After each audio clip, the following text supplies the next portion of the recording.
urgent item that we have to add, I'm always in favor of that. But I think in fairness, if there's some research that has to be done, it'd be good to have it prior. Okay? So Just for clarification, this particular topic was urgent. yeah, and that's totally fine. Yeah, I'm just saying it in general, Dale. I'm not. Yeah. I think it's a good yeah, policy to do yeah. that, absolutely. Just, it puts some onus on us as counselors as well, and that's probably not a bad thing. Agreed. Okay? So if that can be just a note in the minutes that we sort of agreed to that. All right, acceptance of the, or does anyone have anything else, having said that? If not, would someone make a motion to accept the agenda as amended? Jill? Any discussion? All in favor? That's carried. All right. So now the minutes. You've seen the minutes, gone through them. Any errors or omissions in the minutes? I didn't work though. There was a couple of clerical errors in there, and now I don't know where they were. I'd marked them yellow, but it doesn't remain. So I don't know if you've gone through that, but there was just a couple of little spots, nothing serious. So it might be worthwhile reading through it again and just try and catch that. But any errors or omissions otherwise? No. If not, would someone move the adoption, please? Ed? All in favor? Carried. All right. Delegations and presentations. Now, we're early, but Coyote Hall, are you prepared to speak now? Would that be fine? Yeah, it's okay with council if we move that up? Sure. All right. Yeah, please come up there. Don't forget to turn on the mic. Yeah, got her.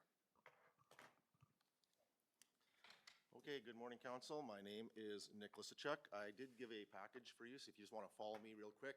It looks more daunting than it is. A lot of pictures in here, but just to better explain our community hall just north of Cherry Hill and what we're trying to do. So page one, our renovations project. This is our 60th anniversary year. The hall was built after the school burnt down in 1966.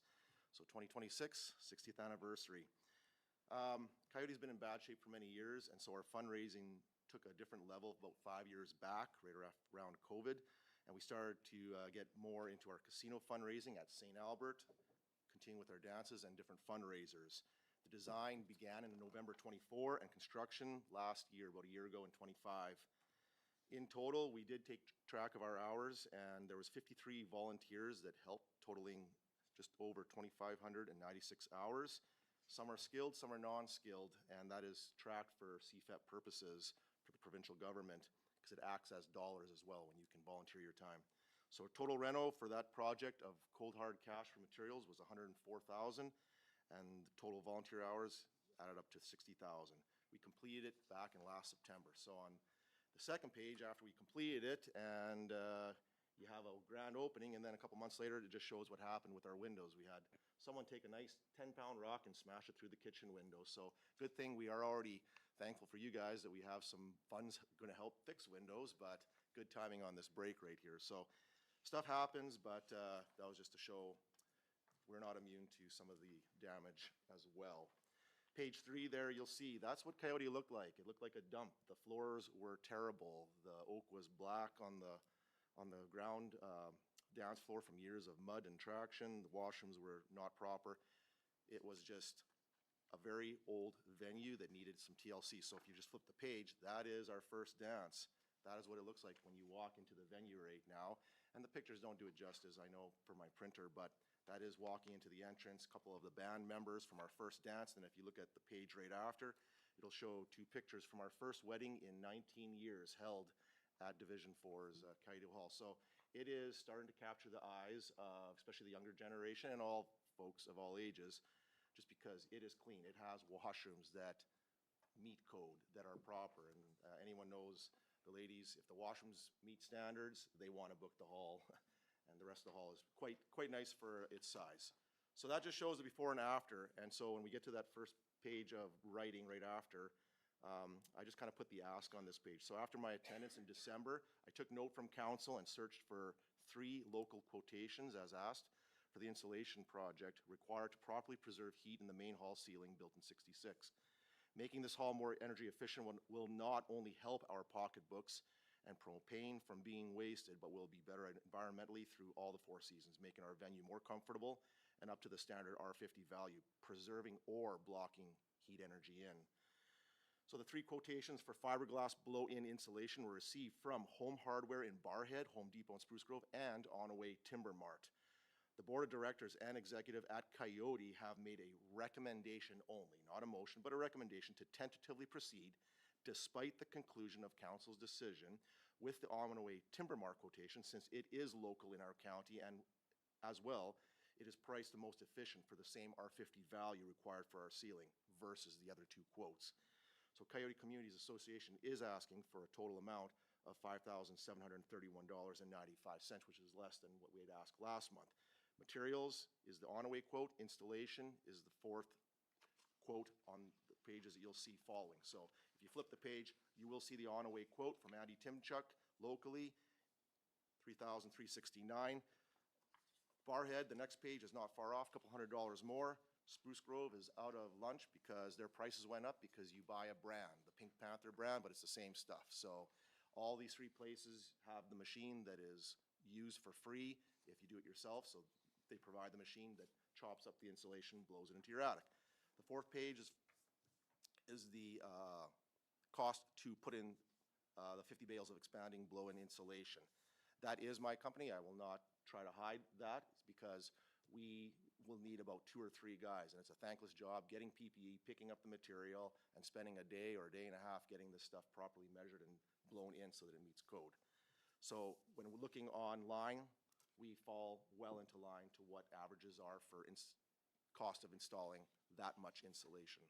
If you flip the page, I just want to tie it in. This has nothing to do with our ask directly, but indirectly, it shows that right now, Coyote Community Association is applying for grant SM00137882, and we were successful from submitting it on January 15th of this year. So what we've applied for is, you can read just the list there, 252 padded chairs, 30 tables, a chair dolly, a powered floor washer.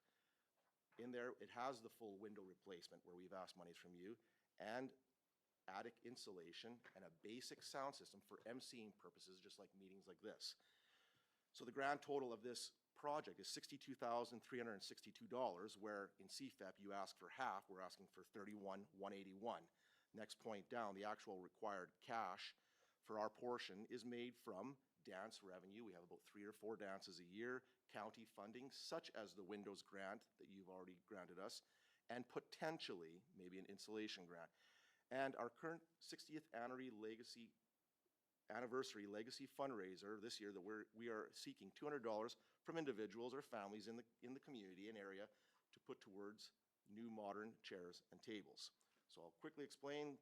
At minimum, our cold hard cash is $21,000 that we need to supply the CFEP grant. And so if we are successful, that would mean 34 cents on the dollar is what you spend your cold hard cash on, or 1/3 of the price. The rest is the province. The rest is also brought up through donations and donated labor. So why am I bringing this up to you real quickly? It's because I want to show that when Lac St. Anne County or anyone gives a non-for-profit such as Coyote Hall $1, we try to at least double that dollar and make it go as far as possible with regards to capital expenditures. If council can help us with an insulation grant, that insulation grant can potentially double or triple to help buy the additional items desperately required for this community. So I want to thank Lac St. Anne for their letter of support that was supplied to us on January 15th. And also, last point is on Friday, January 16th, 1 week ago today, I met with MLA Shane Getson and took him through a brief tour of Coyote Hall. This was planned for about 2 or 3 months once he found out that we did a renovation project there. So he was extremely surprised, impressed, And from seeing the older outside to walking inside the hall and leaning back in shock and amazement, he truly was. He asked a lot of questions and fully supports our efforts and commends us for the work of the farmers and volunteers who made this happen. A letter of support was drafted earlier this week and has been sent in by the province directly to the Minister of Art, Culture, and Status of Women and Community Grants. They verified that the letter was received. The letter of support was received and attached to our application file. So both letters from both you guys and Shane Getson's office are on the back of this package. So it just shows, that's why we ask for these small amount of monies for communities. It is a place that provides an area for the fun times, the dances, the meals, the weddings, the reunions, the funerals in this community. And now Division 4 is starting to become a great option in the Coyote Pembridge area to have a venue that's safe, meets code, and that people enjoy. And it's exciting. This fall coming up, there's already 2 or 3 weddings booked because social media creates a lot of traction. When you get these pictures and they come and visit, it's real. It's a nice little option. So that's all I wanted to say. If we can potentially get that installation grant, it can go a long way. Thank you for your time. Thank you, Nick. Just any questions through to Nick on this? Really appreciate your presentation. That's good. Nick, your ask is $57.31.95. Yeah, I think the On-Away quote is the closest local one, and it beats it by $1,000 or $2,000 for the same amount of R50. It's to me, I don't think it's worth going to Spruce Grove to spend more money just for the same material, unless someone knows information on that material more than I do. But insulation is insulation. If you start to go too much on insulation and get more, it just starts to compact and you're not insulating, so it's the right amount. Okay. Dale? No, I think, excuse me, I think it's very good, Nick, that you took the time to get the 3 quotes, because that's the policy that we look at as well. So Correct, thank you. we need to be assured, and you've certainly done that, so that's very good. Thank you. We should have done that the first time, but thank you for correcting. Okay, any further questions? To Ann or Trista then, do we have this money in the recreation or facility assistance Didn't we grant? approve? We haven't set budget yet this year for it, but there is some carry forward from 2025 that's earmarked for recreation facilities, and we usually include community halls in that. Just a question. Didn't we approve 6,000 or something like that already? That was at the option, they would use either for windows or insulation? Correct. So the motion 376-2025 was to approve $6,208.05 for the window replacement. And then the Coyote Hall came back and requested some additional funding for the insulation project. At that time, council through motion 484-2025 approved that the Coyote Hall could choose one project or the other, but Yeah. we didn't provide any additional funding. Okay, all right. So, I mean, it's up to council, but we did make that decision to give that and that it's Coyote Hall's decision. So do we have any other discussion on that, or otherwise we need a motion to accept this as information? Clarification on what you said there? Clarification on what you said. It didn't make sense to me. Well, our motion was to pay that $6,200, and Coyote Hall makes a decision on what they want to spend it on. Our motion wasn't prescriptive. Correct. So they have the option to spend it on insulation or on windows. And that was our motion as I understood it from a month ago. Thank you. Okay? So the combination of the both prices, if accepted, is what the exact cost of having a contractor to do the 6 windows and insulating the attic would cost. And so we would have to choose either or. If we don't get this grant, the grant is not confirmed, of course, until July, whether we get this, but it would be helpful if we don't get a CFEP grant. We would like to take care of both environmentally urgent items. Yeah. No, I understand that. But our decision last month was that It's a that great was what option. we were going to give. Yep, it's a great option to have. Okay. We were asking for a bit more. Barry? So what is the actual total you're looking for? 57 and change? Correct. And that'll cover everything you need? Yeah, in addition. In addition to the 6,200? Yeah. Okay, and then after this, the project's done, you don't have anything else coming back to the table?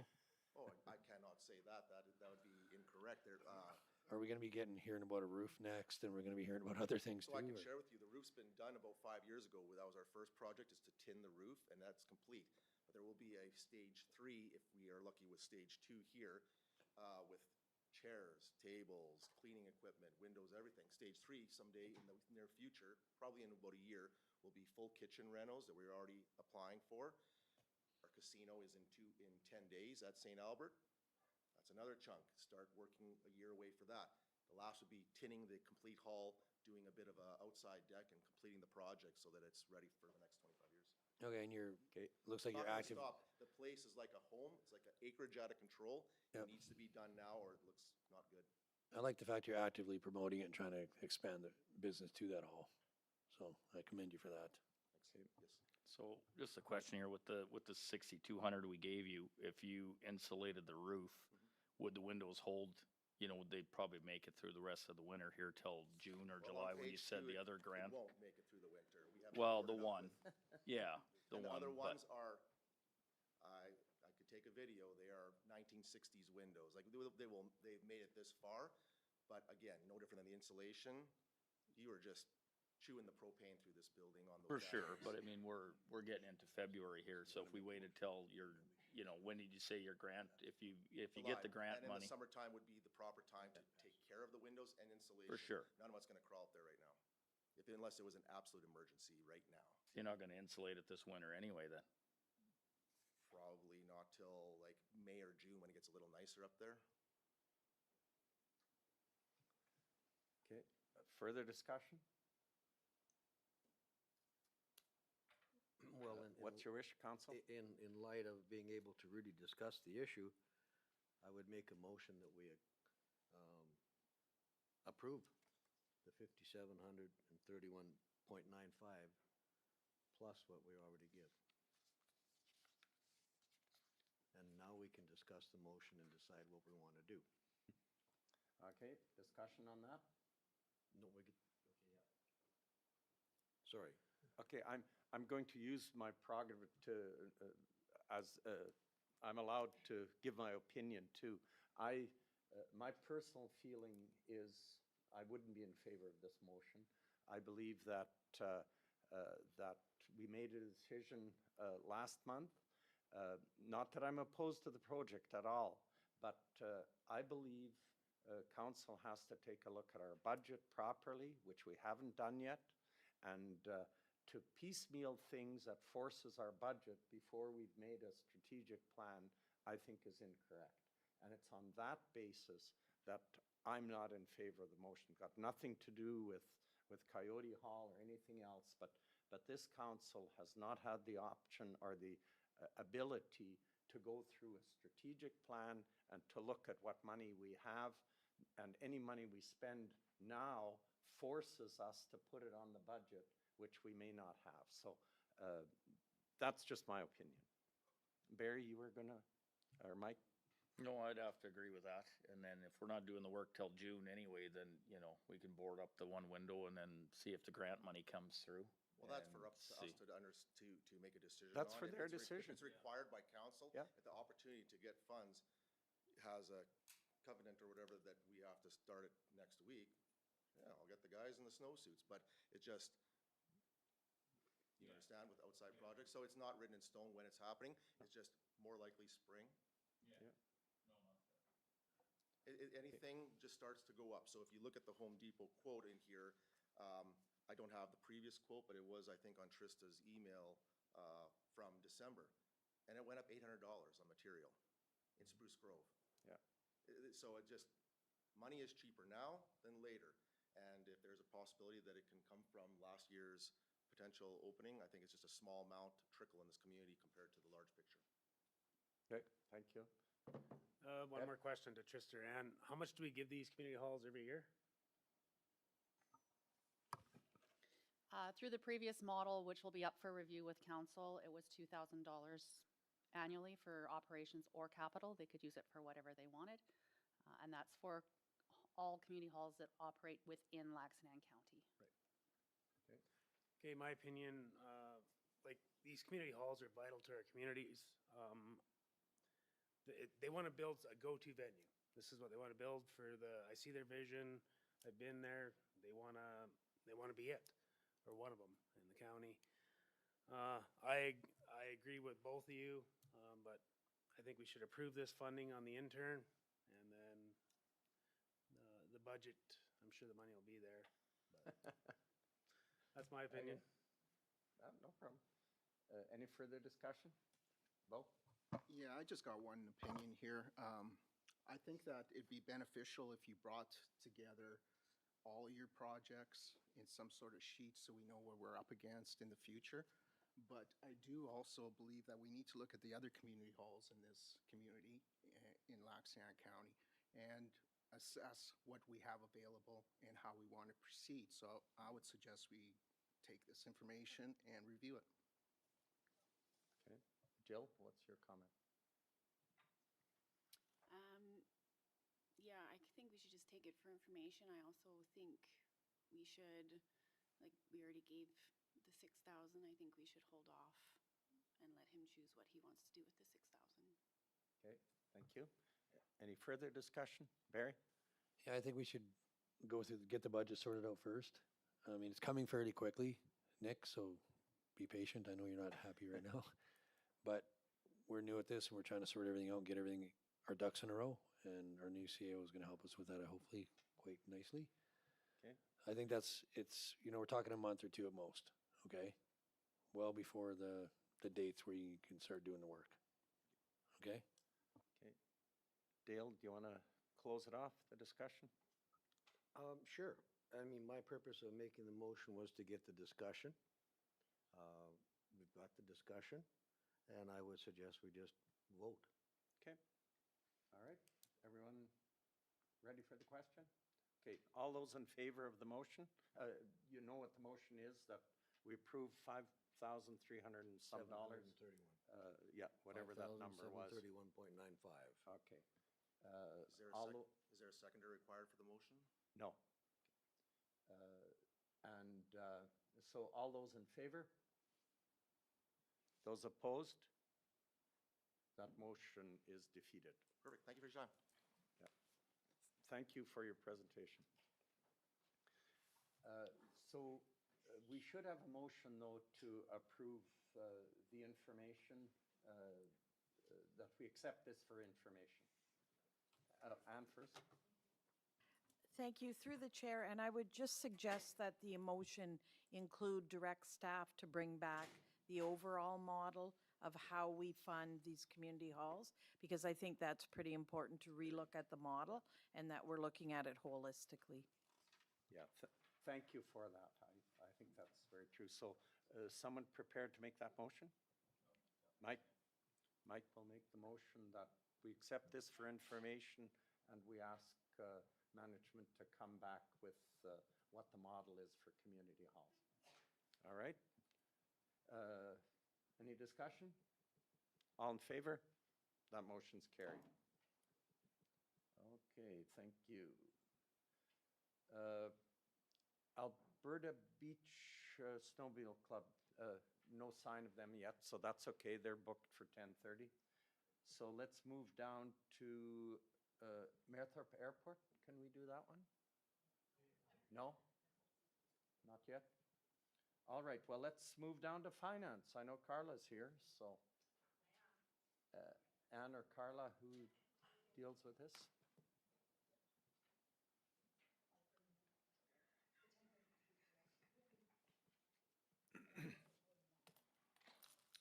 As you'll note, there's been a bit of a change made in process, and staff will be presenting from the middle table as well. And I think it's a good change and shows some real professionalism, and thank you for making that adjustment. Gotcha. Good morning, County Council. So I have a few items on the agenda item today. The first one being is the signing authority motion we'll need for our financial institutions to add our new CAO, Ann Mitchell, to our signing authority. I bring it back as a whole motion for everybody listed. It's just easier when you deal with the financial institutions to have a nice clean motion. Okay, So I'm looking for approval. so, right, so we have, I don't have it in front of me and I can't read that up there. So the first motion, does someone want to move that? Dale, so which one are you choosing? Number one? is fine, yep. Okay. So that is that the county council approve yourself, myself, the county manager, Ann Mitchell, and general manager, Trista Court, Greg Edwards, and Brian Hartman, and Carla Callahoo, signing authority for the financial institution accounts and documents. All right. That's been moved. Any discussion? All those in favor? Oh, Barry? Anne, I want your opinion on the signing authorities, your experience with this. Would you recommend option one as something you'd look at? Yes, I would. Just because there's coverage with option two, if anybody's away, you do have the reeve and the deputy, but if I'm away and somebody's interim or acting, it slows down processes if we don't have backup. So option one, in my opinion, is the best option. Okay, just a question now. In terms of accountability, it does say that you only need one signature, right? Yes. And so how does the accountability work that someone doesn't sign something that maybe they weren't given permission to sign? Oh, yeah, go ahead, Carla. We do have a policy as well too, going to council today on the signing authorities, and then it's up to Anne's discretion and writing who she would like to allow to assign when she's not available as well. So. But let's say I go to the bank and make up something and sign for it. What guarantee is there that that won't go through? It is a requirement for 2 signatures at our financial institutions. So there are 2 signatures? Yes. Okay, Yeah. all right, good. Yeah. Because I think we need that safety that not one of the managers or Dale or I or whoever is on there that can't do it with one signature.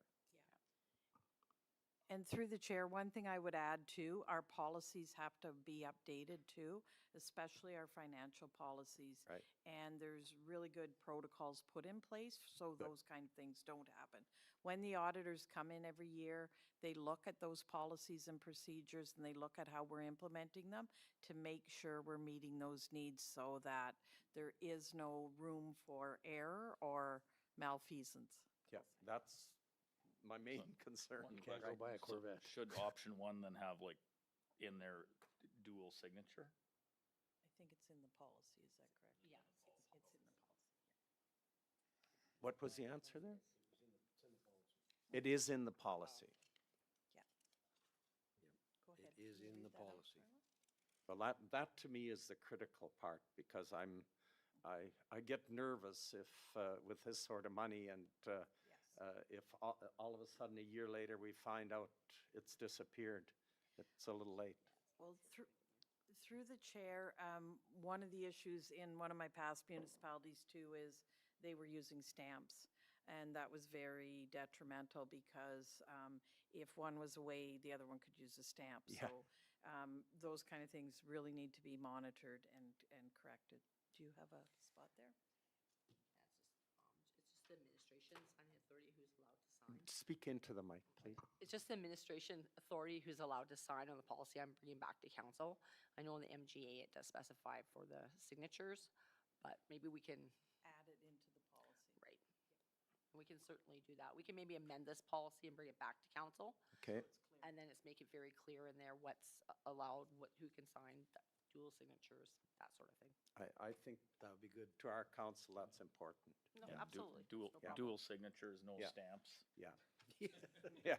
Can I Well, there borrow- are, borrow if- the stamp?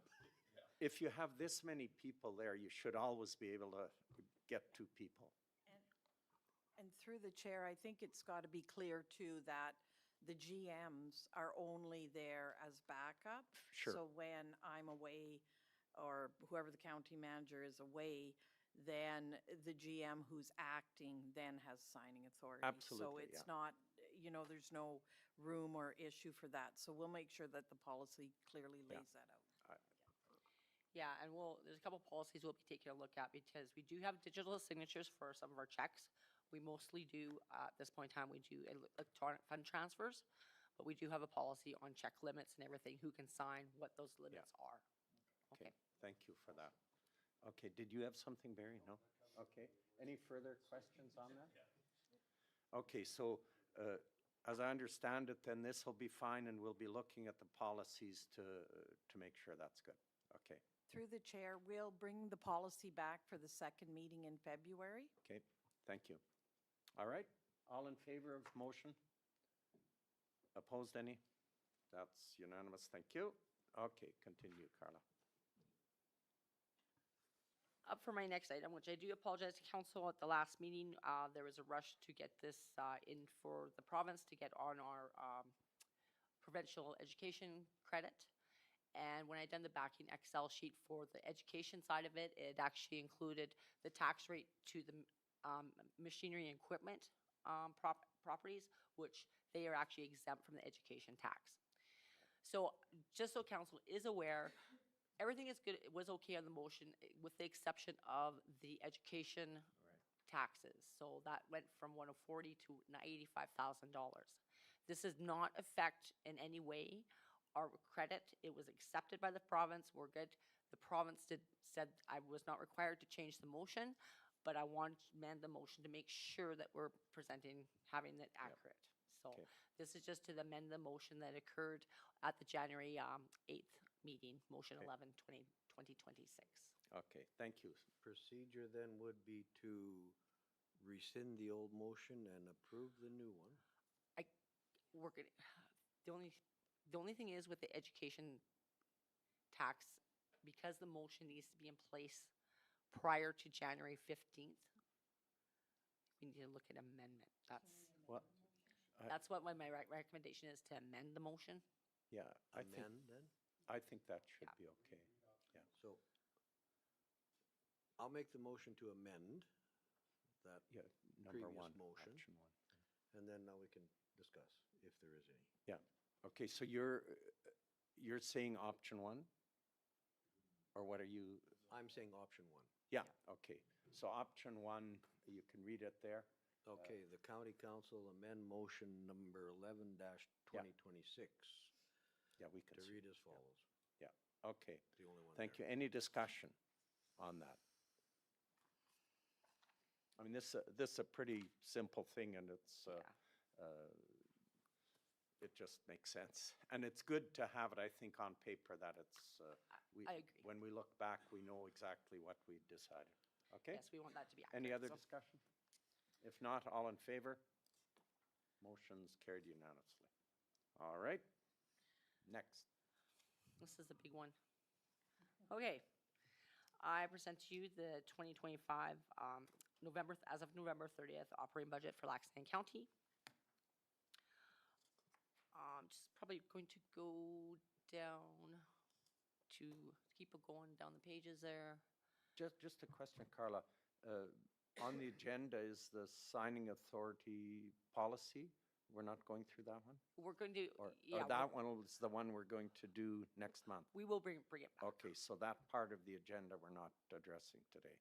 I guess we'll need a motion from council for administration to bring that policy back for further amendments. Do you want to do that agenda item now then? Okay, yeah, being it's in that order, then maybe we should do that, yeah. So we'll go to administration, A4. Signing authority. Yeah, just a second, Yeah. where am I here? AIR. Oh, it isn't, it actually isn't on the page there. It was on the, I see it on the online one, yeah. Yeah, administration A4. So it actually isn't on our paper copy. That it was, on the agenda sent out, it was A3. And so we've removed that. Sorry.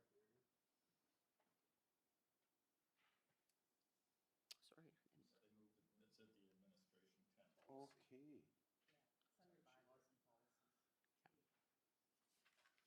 No, it isn't in there. Or signing authority. Signing authority administration policy.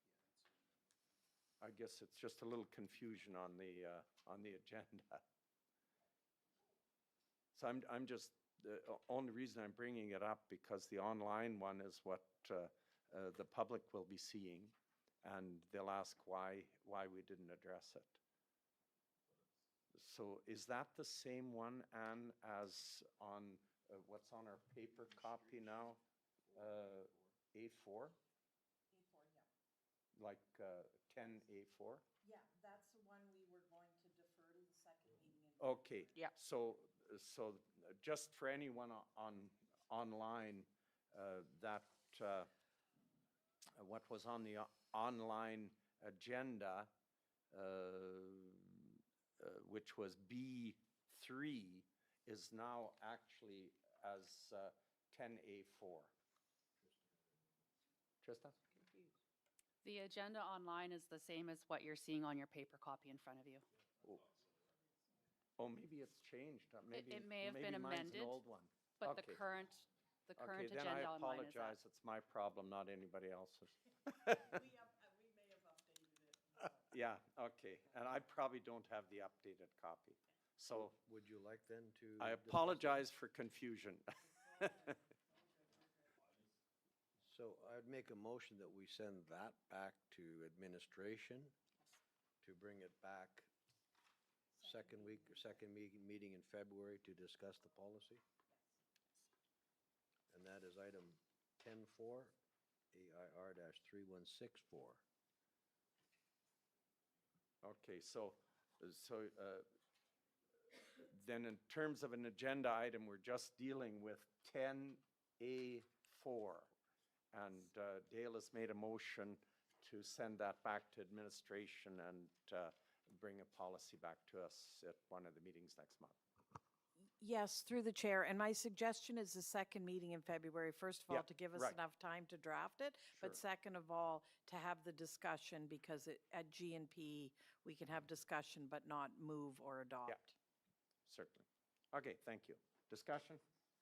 All those in favor? Carried. Okay, I apologize again for me raising confusion. So now go ahead, Carla. Yes, if you go back to 7A3. Go down a couple pages, please. So this is our, just you can kind of stop in here. So this is our November 30th budget summary report. It summarizes all the different departments. At the end of the day, what we were at the end of November was at $5.6 million surplus. So there has been lots of costs come through since that point. So, but I'm not expecting us to be in any sort of deficit or anything like that at the end of 2025. Okay.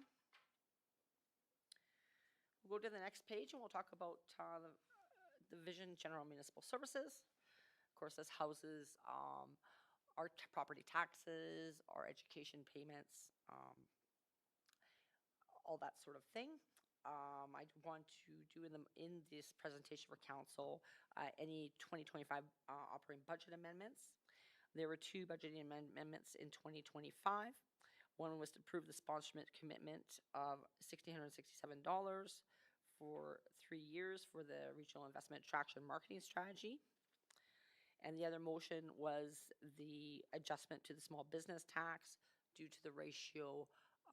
The small business tax needs to be no less than 75% of the non-residential tax. So we had done the tax rate bylaw and that was amended. Overall variances under the general municipal services. The non-residential municipal taxes were up a little bit from budget. That was due to a late assessment dollar that came through after we had set the tax rate bylaw.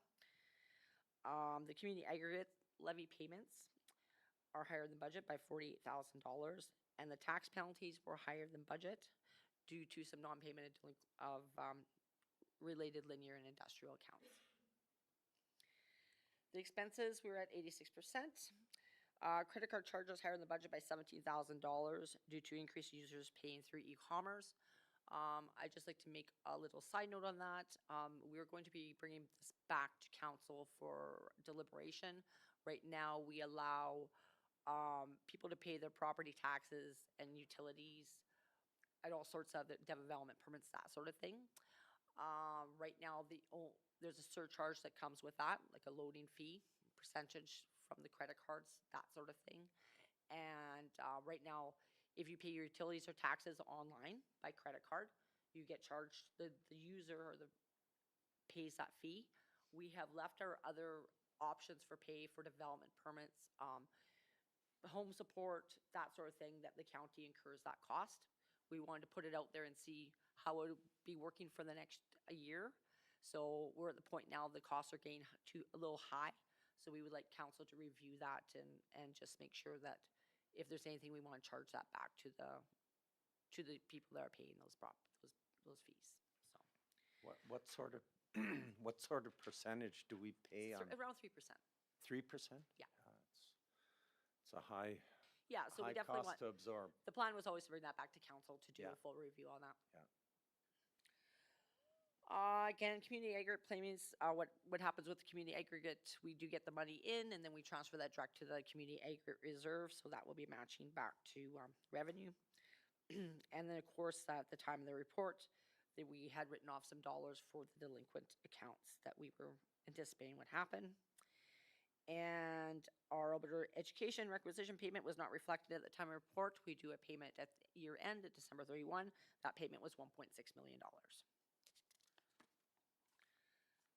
The next page is on legislative and corporate services. This houses, within here is legislation, administration, assessment, that sort of thing. There was a couple motions that occurred in here, which is one this council made at the end of December to approve expenditure up to $50,000 for the hiring process of the CAO. I believe this is going to will be limited dollars from this, as council actually took that initiative. So there was a motion to take from the corporate fund. The next motion was an adjustment we do a business tax cancellation.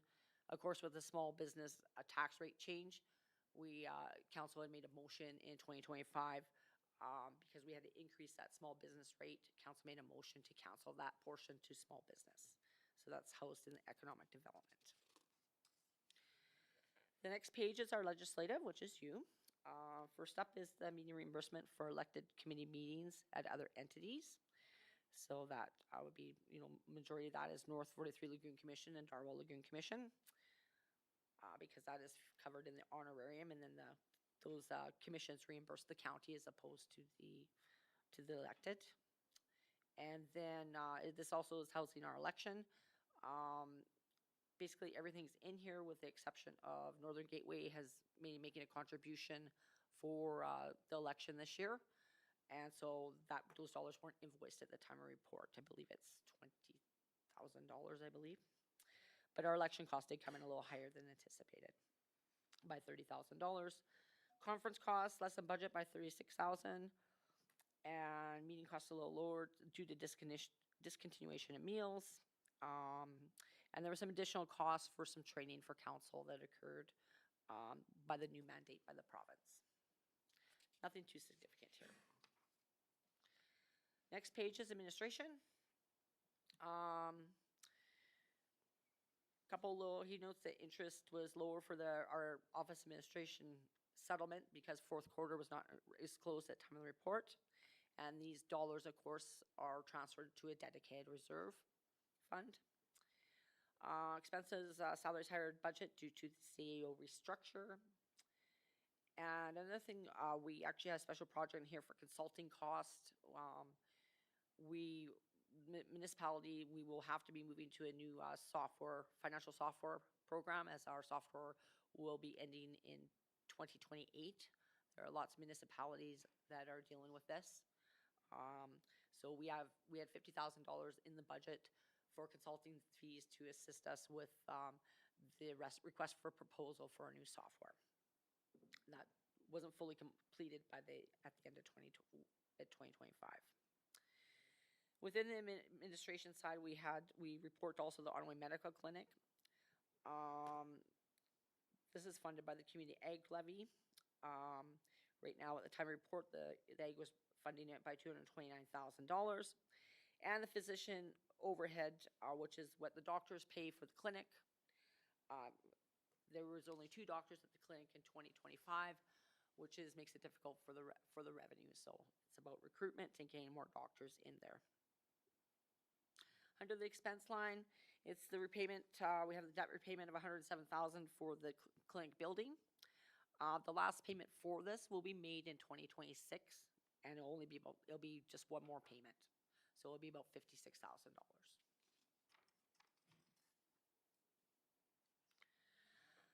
Assessment services falls under here. There's really nothing significant. The appeal fees are up a little bit, just when people appeal their taxes. We do, if they can apply, if they follow through with everything, they can get that refunded back. Those refunds did not occur at the time of report. They have been refunded now. Safety.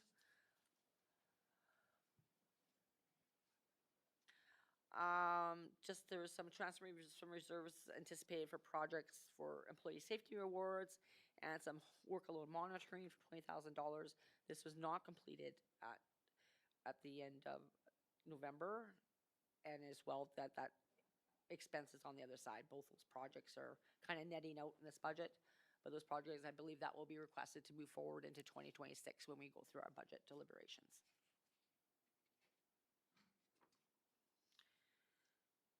Municipal land and development. We house this for maybe some lease revenue for oil leases. That's down a bit due to some economy, but the biggest thing is the tax arrears collections. So that's for doing things like tax notifications, all that sort of say, any public auctions. So all these costs come in here. So there's really nothing too significant there. A little bit higher due to a greater increase in non-payment of accounts.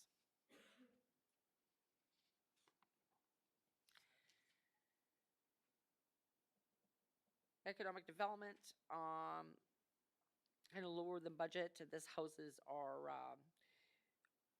one thing, our business tax cancellations comes in here as well too. So, and as well as it houses now a project, it's called the MCDA project. And it's for the regional assessment to develop proactive steps towards non-residential development. This is a project that's been going on, I think, since 2024. It was shared on a grant with the town of Onaway, and then we funded the rest of it by our infrastructure reserve. Community engagement services. I guess, is there any questions so far? Is everybody okay? Yeah, probably lots of them. Okay, just some motions by council that occurred that it was not included in the budget last year. So just in $650 to a pony club, and just a radio, AFRAX radios for $49. That was part of a grant application, and some more stuff with fire with regards to wildfire action. We also had approval to do some floating dock repairs at Coastal Cove. So we had the approval for that to come from Campground Reserve.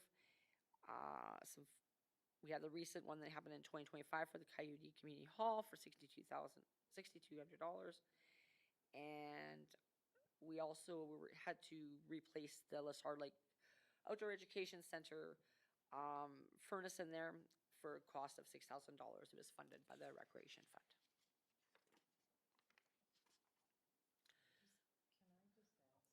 Do you want us to ask questions at each level, or do you want us to wait till the end? Ann? Thank you. Through the chair, just noticing these, and when I was reading this over, these operating budget amendments, it's really important that these anomalies, and we saw it earlier with the request from the community hall, that we should be looking at how are we divvying this up? Does council have a discretionary fund to use these amounts? And that's something that we're going to improve in our budget process. The other piece too that we've talked about with the team is that the budget being done this late in the year is problematic for everybody, for operations, but also for council and for the community. So our intent for 2027 is to have the budget done before the end of the year. So we will start working on it.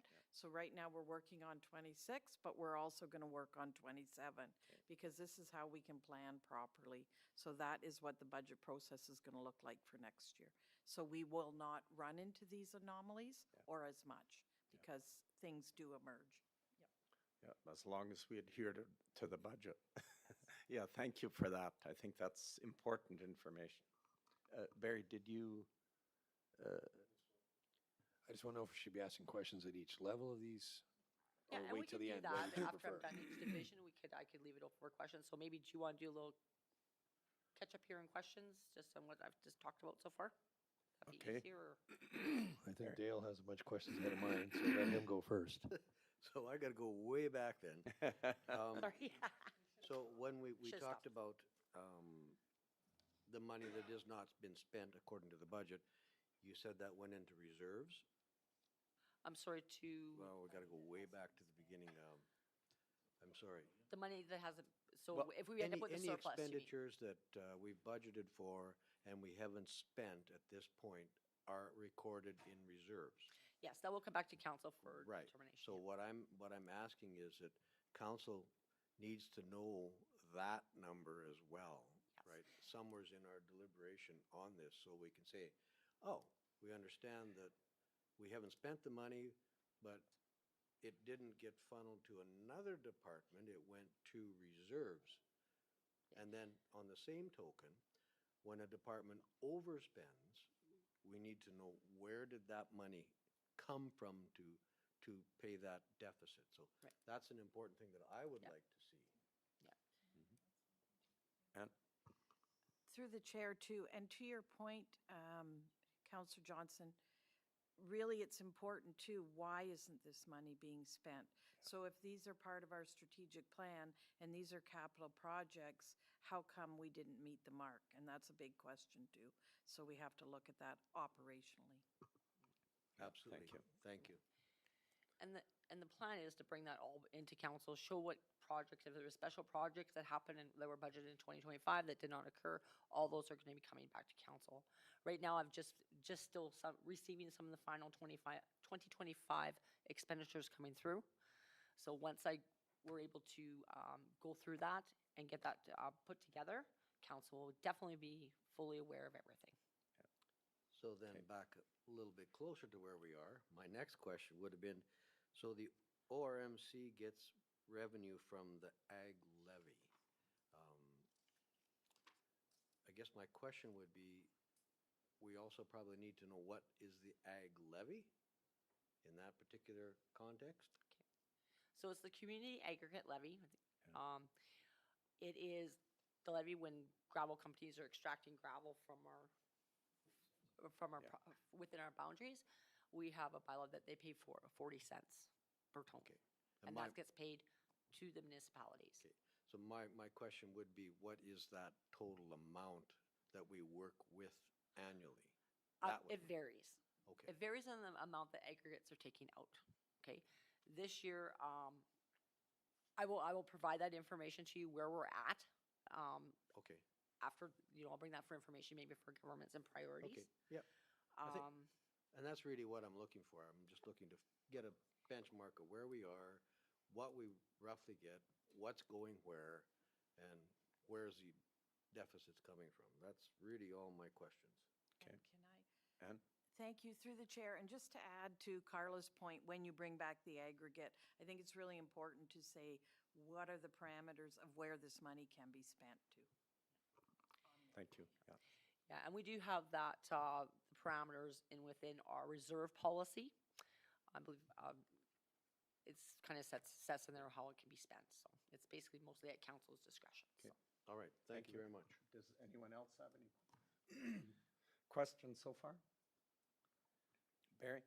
Okay, on the last one we were at, we were talking about the Wildfire Prevention Action Specialist Program. I know we discussed this earlier. It says that it's funded by the Community Enhancement Fund. How large is that Community Enhancement Fund? That is what we were just talking, this is the Community Enhancement Fund, that's, The same thing? yeah, so. I'll make sure the terminology is very standard throughout. It's been called two kind of different, it's the same fund, Community Yeah. Enhancement Fund and Community. So I'm looking at that one and it looks like Yes. something we shouldn't be doing, actually. So, thank you. Okay. Okay. Marketing communications. This basically houses, obviously, all of our communications. Will be a lower budget because we didn't utilize our contracted communications provider. And we did have in the budget in 2025, I should have wrote this down in here, I apologize. Well, I did actually, the annual publications were not completed as planned in 2025. So that will be coming in lower. Any questions? We are going to be looking at that closer, I understand, Ann? That seems rather high for what we're getting. Okay. Fire services. Revenue is going to be a little higher than anticipated, up by about 75,000 at time of report. It's due to fire assistance with other municipalities. We have the partnering municipal services agreement revenue. It was not reflected at time report. It is now. It's been invoiced out. And some of the grant revenue was not fully disclosed at the time of the report. So we had lots of grants in there for the Fire Smart program, that sort of thing. Under expenses, we had an insurance claim from February in regard to the break and enter in Division 4. We did receive the monies from our insurance for that, but it wasn't reflected at the time of the report. And then the transfers for the municipal service agreement was not complete at time of report because the revenue was not showing.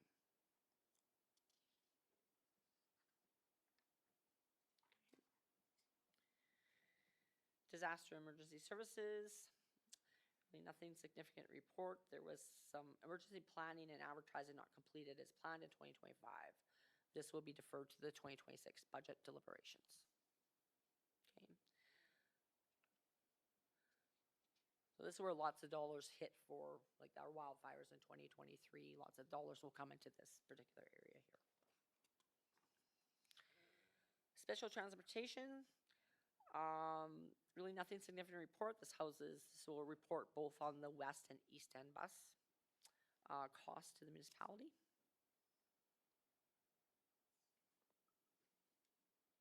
Oh, Dale?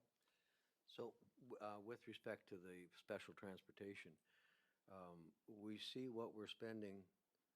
The West End bus is totally our expense? It's a committee.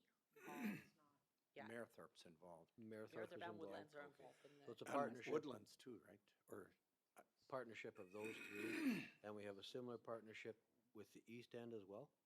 Yeah, it's their, the East End is their own society, and maybe Trista, Actually, can I, through the chair, I've sat in on a few meetings. Trista's very well versed in the East End bus, and she does have a report on the agenda today about the East End bus.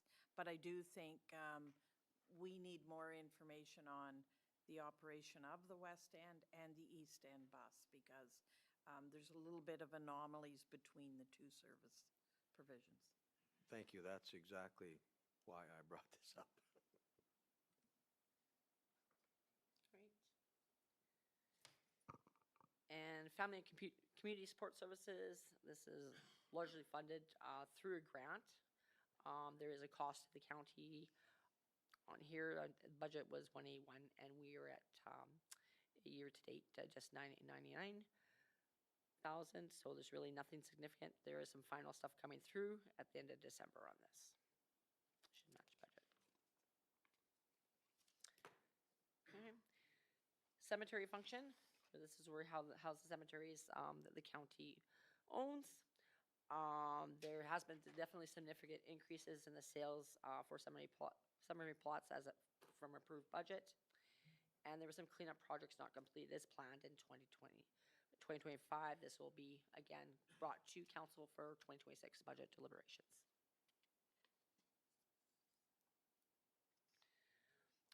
Agricultural services. Really, this is definitely, also I should have mentioned here, this is funded by about $162,000 grant from the province as well too. But there's no significant variances to report. We have some producer payments in regards to an Alice project. This is a grant as well too with the municipality, and I believe that agricultural services will be coming in discussing this at length with council on this project. So, like I said, basically it's a program that helps with engage farmers and ranchers in creating, restoring, and enhancing new acres of nature to respond to local government challenges. So, we've involved with that project for probably 6 years, somewhere in that vicinity. Any questions? Good. Recreation. Recreation, this is where we actually will disclose the special recreation tax and the grants going to the community groups. This also incorporates our campgrounds. So our campgrounds did very well in 2025. The revenue is up $85,000 from budget. They've been, especially in the Paddle Dam area, they've been very, very busy, which is great. We take those additional dollars on the budget for each campground, and if it runs into a surplus situation, we do transfer that to a specific campground reserve for future development of those campgrounds. Just a question on that. According to that, we're still subsidizing the campgrounds, even though there's that much more revenue, it's still showing a loss. But keep in mind, this whole budget is not just campgrounds. This includes, you're looking at the total. So this will include some staffing costs, wages, and everything that is not related to the campground. This has the recreation tax, special tax in it. So this is just not campgrounds. Campgrounds just falls underneath this department. Okay. I'm thinking on the campground part for sure, but maybe on all of it. But the campground that we own, I think we should ask staff to have a full and report on that, how, what our revenue is, what our expenses are. And I think you might have to go back a little bit. What have our capital expenditures been on some of that? And so this council has a total understanding of what the cash ramifications are for sure, but also to make decisions of what our policy is going to be on this in the future. Ann? Exactly. Thank you. Through the chair, and one of the things that my mandate from this council has been to look at some of these things and how we're providing services. So the campground is one of them, but you'll see other things coming forward just so that council and the public can understand what the cost is. Does council want to continue providing these services, and what are the needs of the community? So you'll see those throughout the year. Hopefully sooner rather than later, where we bring to council various items like the clinic, how do we run the clinic, what are the questions, what services it providing, and those kind of things, you'll see that, but campground is definitely on the list too. Yeah, thank you very much. Dale? That includes options as well? Yes. Thank you. Okay. Any questions? No, keep going. Thank you. Okay, next up. I'm going to interrupt. We apologize a bit. We're running a little over time for your appointment. I hope that's okay. We just want to finish this issue. Thank you. Yeah. Okay, next up is our library services. So this houses the county libraries and the Yellowhead Library contributions. Everything's been basically complete with this budget. I don't believe there's any other expenses coming in at November 30th, so they're basically right on par. Operation services, this houses, of course, they're not within this budget division. enforcement development, and our public roads and streets. So just a couple motions that happened in 2025 was we just had the grant application for $7,500, which assisted with the furnace at our Lisburn shop, which is very needed and appreciated that we received that grant. And the second thing, in 2025, we actually did increase our dust control program to the amount of $85,000 with funding to come from the Community Enhancement Fund, the Community Ag Fund. We did not use that full amount, so just to be noted. Enforcement services. This enforcement, our peace officers and bylaw enforcement. So contracted to other municipalities, was a little higher the budget, do some additional municipalities. We did not have the budget in 2025. And then the enforcement collection is a little higher than budget, so we typically are conservative in this budget not to overstate revenue and put us in a bad position for the budgeting process. Of the dollars that we receive by participating municipalities, we do take 40% of that and put it into a dedicated reserve for enforcement. We are looking at increasing that amount in 2026. So that was the kind of the plan previous. We'd start with that, try to increase that to put dollars away for future capital that was required maybe for the enforcement services department. Any questions? No. Okay. And of course, this is our biggest budget that we have, road transportation and fleet. So this houses all of our dust control, hard surface, annual gravel, and all that sort of thing, snow plowing costs, that sort of thing in here.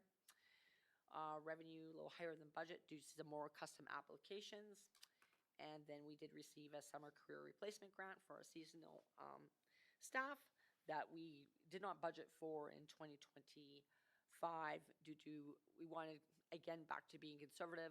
We had one year where we actually did not receive that grant. So we didn't budget it last year, but we did receive it. So we'll discuss that with, as a senior leadership, whether we put it in or not. It just, we didn't want to take that risk with that revenue. Insurance claims, $149,000. This is directly related to the cold storage fire that occurred on January 27th, or January 17th. The bulk of those dollars that are in there is in regards to the rental of the snowplow equipment. There is a claim going into insurance for this, and we're waiting to hear the final dollars they're going to pay on that side. This is just, again, just on the operations side. We have finalized all the claim for the capital side for the loss of major equipment. So at the time of the report, wages a little lower than budget due to time and reports. Gravel hauling is over budget by $176,000. This is due to not using, when we did the budget in the cold storage fire, we had used all of our own equipment before, like we had our 2 trucks. Our 2 trucks were burnt up in the fire. So we end up leasing it. Overall, on the budget, we do have a policy in place that overall on the roads and streets budget, as long as we're kind of staying under, we'll be okay. And that looks to be the case. So, but yeah, that was just an anomaly that happened that we should increase that budget for that hauling. And then we had some gravel materials over budget by $62,000. This is in regards to additional graveling projects that were required at some subdivision developments. Blades are over a little bit by budget. Equipment and parts over budget. Some of this is directly related to the tariff costs on steel that's affecting us. There is a definitely increase to our purchases for some of our steel projects, which we're ensure make sure we have a good analysis of that for 2026. That being the case, fuel was under budget at $115,000. We had a couple of bridge maintenance projects that did not get completed. Bridge 70728 and 71503. Total combined cost $78,000. These are bridges that remain in our operating budget. They do not meet our capital threshold. So there are just some major little bit repairs that we need to do. We do have bridges that reside in our capital budget as well too. So, but these are things that just follow the threshold that we need to kind of down to maintain and extend the life of those assets. And then we had some small costs in here for the, Bridge 13468, which I believe is on the council agenda to go for capital, request.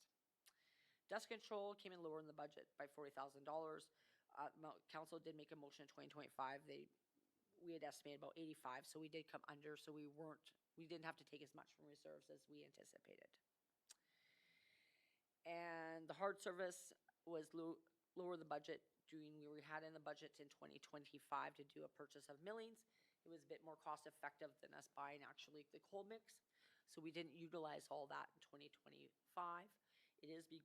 We are looking at deferring that to 2026 upon council's approval to bring it as a special project. Any questions?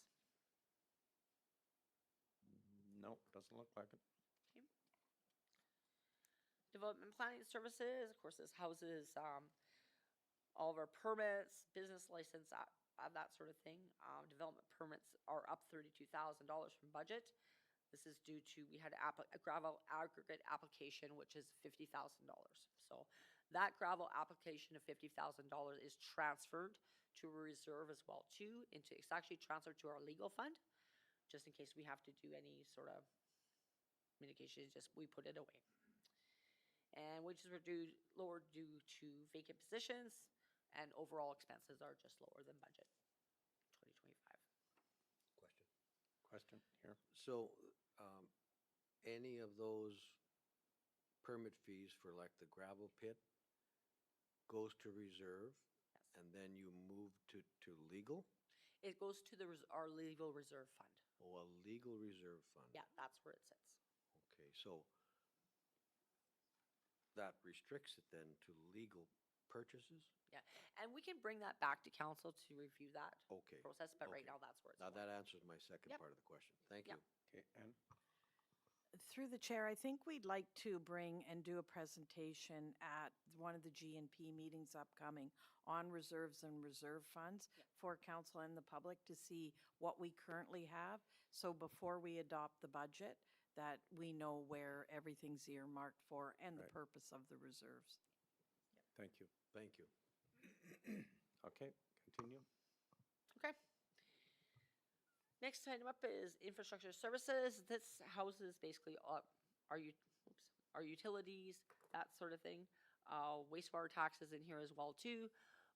Sangudo utilities, all of our hamlets and lagoons.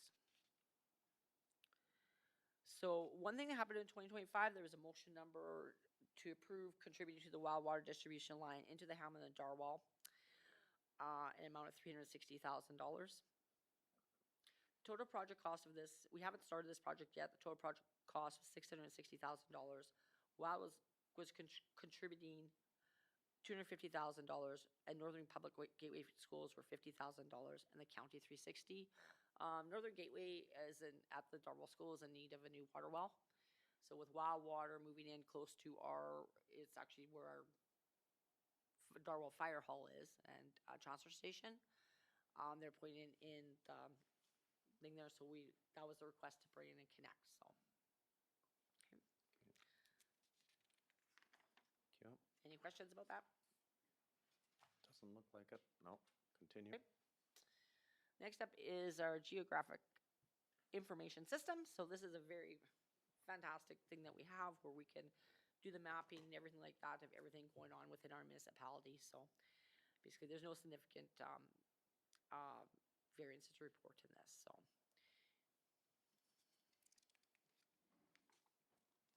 Okay, continue. Okay, the airport, we received no revenue from the airport, but the expenses, there was some budget in there for 2 hangars for some site demolition. This will be deferred to 2026 budget deliberations. And then we thought we were going to have to do the line painting on the runway. However, we still felt it was still adequate, so that will be done in 2026. Just a question on the airport. Do we get grant funding for that airport every year? I don't see it in here, so. No. There is a grant available through the STIP program, but it's very specific on certain things you have to use it for. we're always looking at to see what we can, like, I know we do definitely are looking at some, I know coming into 2026, so council will become aware of some, we need to do some definitely a little bit of work up there, some, I shouldn't say beautification, but maybe some little rehabilitation. Those type of things from what we've read from the grant under that program is not available, but we are looking into some other options. Okay, yeah, go ahead. Just a question on the revenue for the airport. Do we not collect any revenue? No. So why do we have it? I'm just curious. Well, it's a good question. That's why I'm asking. Like, it's being used as a emergency airport for health services. So why don't we get something for that on a yearly basis? That's my question. And it's something I think maybe we need to address, and maybe something to put on the list for one of the ministers that we talked to. Yeah. Go ahead, and then I'll. I just want to say, actually, senior leadership team, where we were discussing that this past week when we were talking about going through our 26 budgets and talking about projects and everything, we discussed that very same thing. Okay, very good. So I'd just like to recommend to administration that this is one of the things that we look at. Yeah. Thank you. Like, I think it's great we have an airport for sure, but it's also for a good of a much larger area, and it needs to be shared. I know other municipalities, they rent, like the guy in Red Earth, MD of Opportunity, he built his own hangar, and then he pays them rent for the land that it's on. So just might be something to look for as well. Yes, and we do have a presentation today, and then our intent is to come back and look at this. I know in past municipalities, I've had airports at all of them, and there is federal funding. They've changed it over the time. Could be used for terminals and lighting and that type of thing. I can't remember the name of it off the top of my head, but it's something we'll look at. But leasing, those types of things, there's always a need for smaller airports. Yeah. There's all kinds of opportunities, flight school. So it's something we definitely will bring back to council. Good, thank you. All right, continue on. Okay. Infrastructure budget that just kind of houses some of the things that for the utilities, that looks after all of our type of utilities. So maybe some courses in here, just some certifications that need to occur. We also have in here the utility study. We were looking at, I do say we were looking at not deferring this to 2026, but we're gonna actually have a different idea for what we may use that for, just in regards to a utility modeling. We discussed this week with the senior leadership team, but we'll bring that back to council for determination. Otherwise, nothing significant to report. Our lagoons, no basic significant variance to report. The overall cost load anticipated, the final cost for Phase B Part 1 will be reflected in 2025. We're looking at approximately the balance of that to be around $15,000. And then, of course, we have some projects on hold, so. Water. This houses, and where we'll look at changing this houses both the WOW water and Singida water. It's just how it sits in our budget. So one of the things, distribution fees higher than budget for WOW water billing, do some additional connections. And Sangyo water contract service higher than budget by $9,300. This is due to some water breaks that are occurring at Sangyo. Of course, when they break, we need to ensure that they are fixed. Okay. Sewer systems. Just basically, this is a self-funding model, so everything here will net out with the exception of the amortization. And so just final year-end transfers were not completed at the report. So I usually wait and do them at year-end. If they run into a surplus, it goes into a reserve to help fund those sewer systems. So.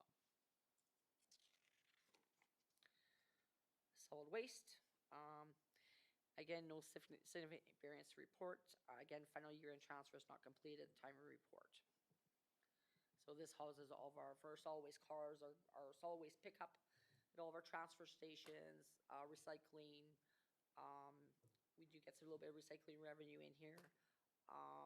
And just our tippage fees for the Highway 43 Waste Commission. facility operations. This is just the operations for maintenance of all of our buildings and facilities within our municipalities. Our actual buildings are located, like if it's administration building, cost for the administration building stays within the administration function. So this just kind of controls that. And then towers, this houses all our broadband towers we have in our municipality. It has, oh, I didn't expand that one, the tower rentals, lower due to the timing of report, and then when client actually canceled the contract. So otherwise, there's basically no significant variance to report for the towers. Whew, that concludes All right. that report. Dale? So, just for my thing here, we only see one line. I seen that as soon as I turned the page. I looked and I go, oops. So, I think I did that for net. I missed the last two. My apologies. I did miss the last two. There will be I'll separate that out. so I think that would be another thing that I would suggest that we look at when we start digging into things. Okay? Through the chair too, one thing we need to look at is where's our leases being housed and who is responsible for them, because that's an opportunity for more revenue if these leases aren't being negotiated. If we don't track them and hold somebody accountable, then we lose revenue because of missing those pieces. So we do have agreements for a lot of our, most of everybody that's on there. And that will make sure that they're good. Yeah, thanks. Yeah. Okay, thank you very much, Carla and Ann, really appreciate it, and giving all of us, or at least me, my brain works slower maybe, and to understand how all those finances are going, and it's really important for us to understand as we go into the budgeting process, so thank you very much for that. You're very welcome. Sorry it's late coming. Yeah. Yeah. So I have one, Carla, for sure, thank you very much, because it's given us an opportunity. I would like to see this more often. If we could, and we haven't quite determined whether it should be monthly, because we have to talk to administration as well to find out if that is putting too much work on you. But at minimum, I would like to see it every couple of months, or even quarterly. Quarterly would definitely be manageable to have it here. Monthly, I will be honest with you, it's too much, because when you're going through and analyzing and pulling everything up, it's just, we just don't have that resource to do it. And through the chair, quarterly is good governance, Yeah, I good think so. practice, and keeps council up to date, because if there's any anomalies any longer than quarterly, they could get out of control. So quarterly's the best way. All right, thank you. Yeah, very good. Thanks, Carla. Okay, thank you very much. So I apologize to our 10:30 appointment. Please come up to the podium here.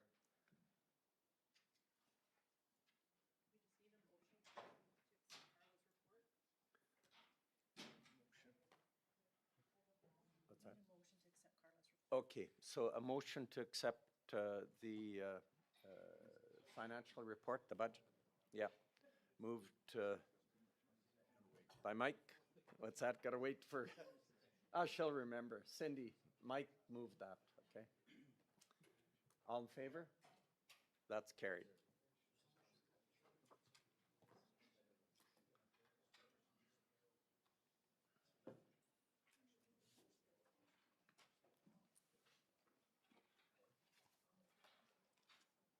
Okay, thank you, and again, my apologies that we ran a little overtime, but glad that you bared with us, and we welcome you here, and please introduce yourselves, and then the mic will be yours. Just make sure it's on, and as this is videoed, and it's live online, so. Sure. All right. Thanks for inviting us in this morning, first of all. My name's Tyler Geddes. I am the president of the Alberta Beach Snowmobile Club. To my left is Marvin Eckert. He is one of our trail guys for the Snowmobile Club. And to my right is Chris Brooks, executive director of the Alberta Snowmobile Association. Great. Welcome. I know we don't have a lot of time on your agenda this morning, but Chris distributed some materials this morning for your consideration, and we also have them up on the screen. Part of what we're here today to do is, in August, I unfortunately wasn't here, but we had presented to the previous council for a three-phased approach of trail expansion for the snowmobile network within the county. This does not just rely upon the county. This is also working with our provincial partners through the Trails Act, which is 4 years in now. 2022. In 2022, the province brought in a Trails Act, of which the Alberta Snowmobile Association is a contractor to the government to maintain these trails. So we want to first of all make sure that we're still got alignment from current council to continue to grow our trail network.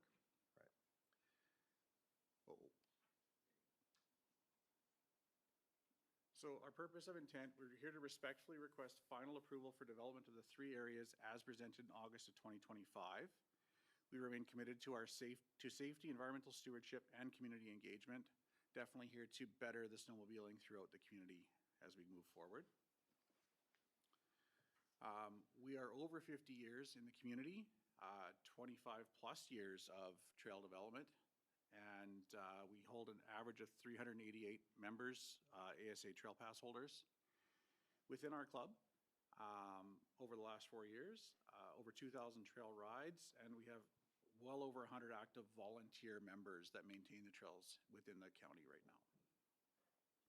I believe to date we're over 250 hours of grooming on the trail network for this season. If you can make it snow more, we can add some more hours to that.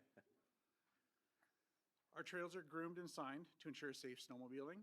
Amenities are out there, including washrooms, fire pits, windbreaks, and shelters. So windbreak shelter style things. We don't have cabins out there today. Our trails are designed to minimize impact on public, wildlife, and the environment. Snowmobiles don't leave ruts and stuff like the ATVs do, of course. With the use of social media and our website and emails, we communicate trail conditions, ice conditions, more importantly, where the trail is. We don't communicate for the whole lake, just the parts where we go across. Closures, trespassing issues, and any safety concerns. So with these winds recently, we've been asking for feedback on trees down, posting when we're out there clearing trees and stuff like that, and there has been several. They've proven to be very highly effective, and we get lots of feedback and people reaching back to us to say, hey, good job, thanks for letting us know, and stuff like that. The groomed and marked trails have significantly reduced trespassing. We're not saying it's nixed at all, because we know there's people out there that still have issues with trespassing. We do our best with signage and social media campaigns to make sure that we're saying be respectful, stay on the trail. And we do follow the Alberta Trail Guide as well as the International Association of Snowmobile Administrators signing guidelines. Our trails are 20 feet wide to accommodate the 14-foot groomer and ensure safety, so for two-way traffic. Design protocols are also aligned with the Alberta Trail Guide and the Interlakes Regional Trails Master Plan that was adopted by the previous council and surrounding communities, if I'm not mistaken. Yes. Our trail season typically runs from December 1st to April 31st when ground conditions minimize environmental impact. That does not mean we're not out there working outside of those timelines, clearing trees, mulching, improving the dirt work. All of our maintenance pre-season, including tree removal, signage installation, garbage cleanup, etc., is all done by volunteers. We do sometimes contract heavy equipment out, and we do make sure that that is communicated through the county with permission. Approvals are obtained for any development of new trails, such as why we're here today, and we do utilize GIS and GPS mapping to ensure that the trails remain within boundaries. We have got $5 million liability policy through the Alberta Snowmobile Association, and ASA memberships or trail passes are required where the trail crosses private property. Passes provide landowner liability coverage should something drastic happen.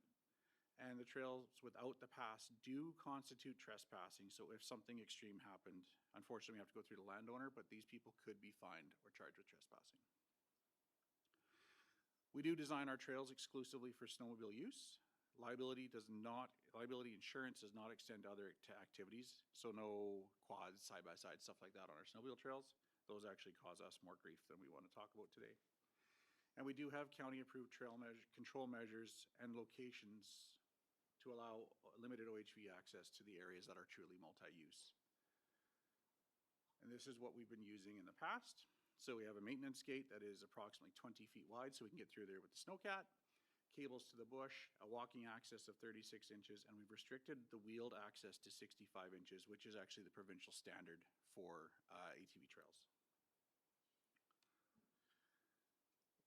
We do not rely on county or municipal tax funding. We are very grateful for any funding that you find folks do provide us. In the past, it's been $2,500 a year as an operational grant. And then for specific projects, we've definitely come and presented and have been blessed with revenue from you folks.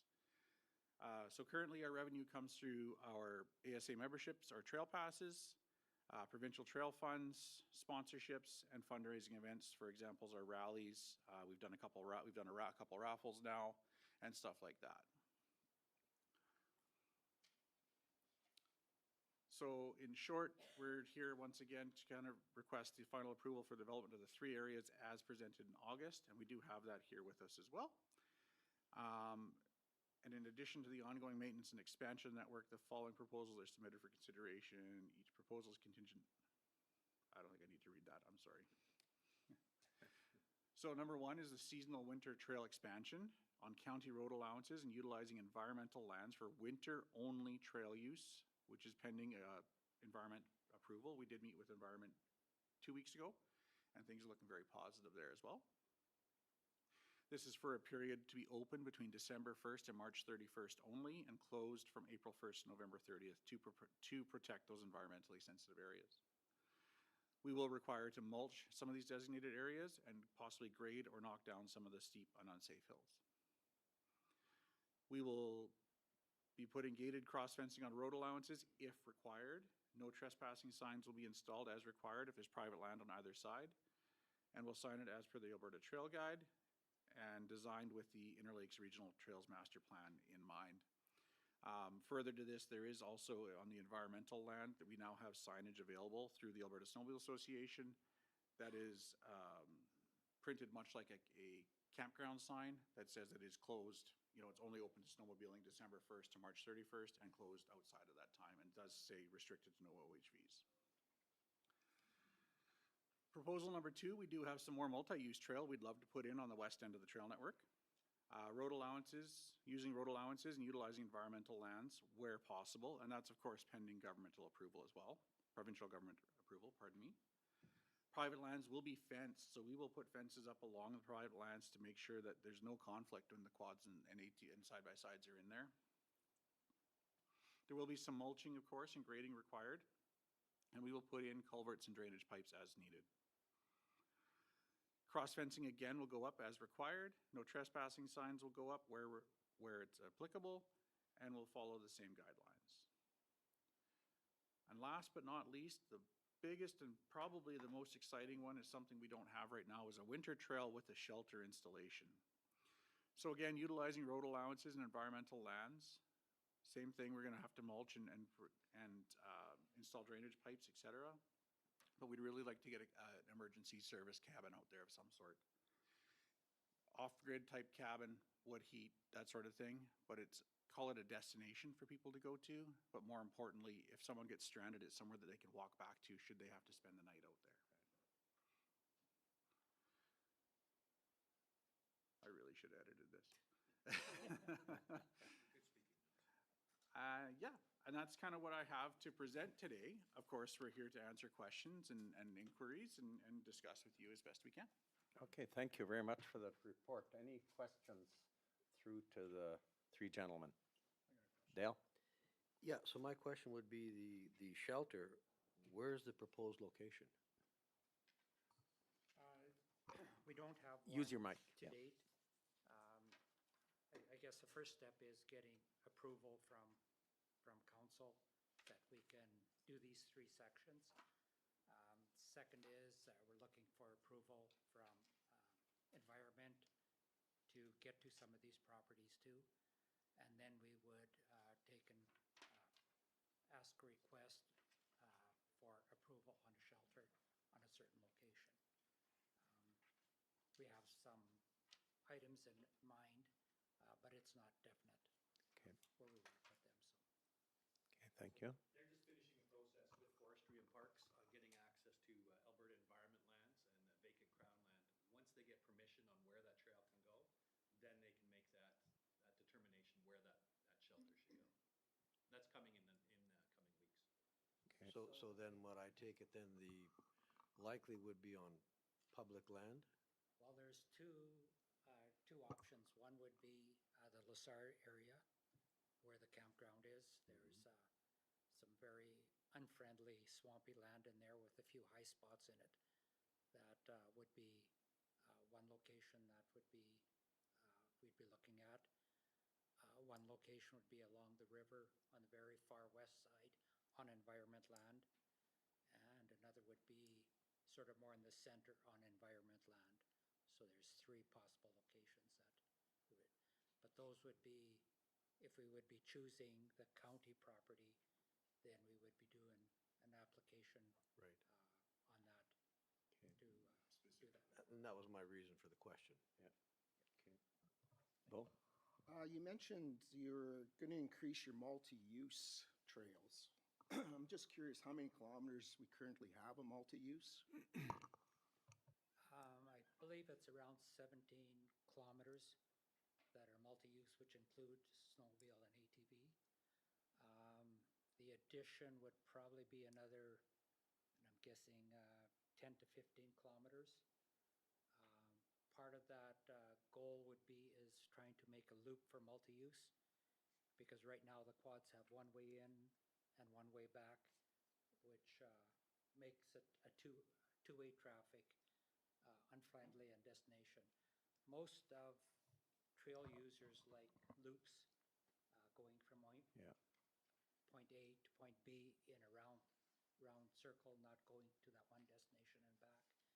So, and that would be in conjunction with the multi-use trail that we have right now. Just to add to that question, is there any possibility of making it a year-round system using multi-use? And That multi-use is 3 year round. it is year-round, It's so year-round. these It's- trails, 130 kilometers, is that correct? Oh, no. There's a 17 kilometers Oh, okay. in the Stanger Hills area is multi-use. And subject to discouraging any ATVs in the wintertime from our times and opening it up the other 6 months for ATV use. Okay. So, Many of our trails are built on frozen marshy land that shouldn't be accessed out of season. So we're very cognizant of where we plan trails, and there's some areas that are great for all season.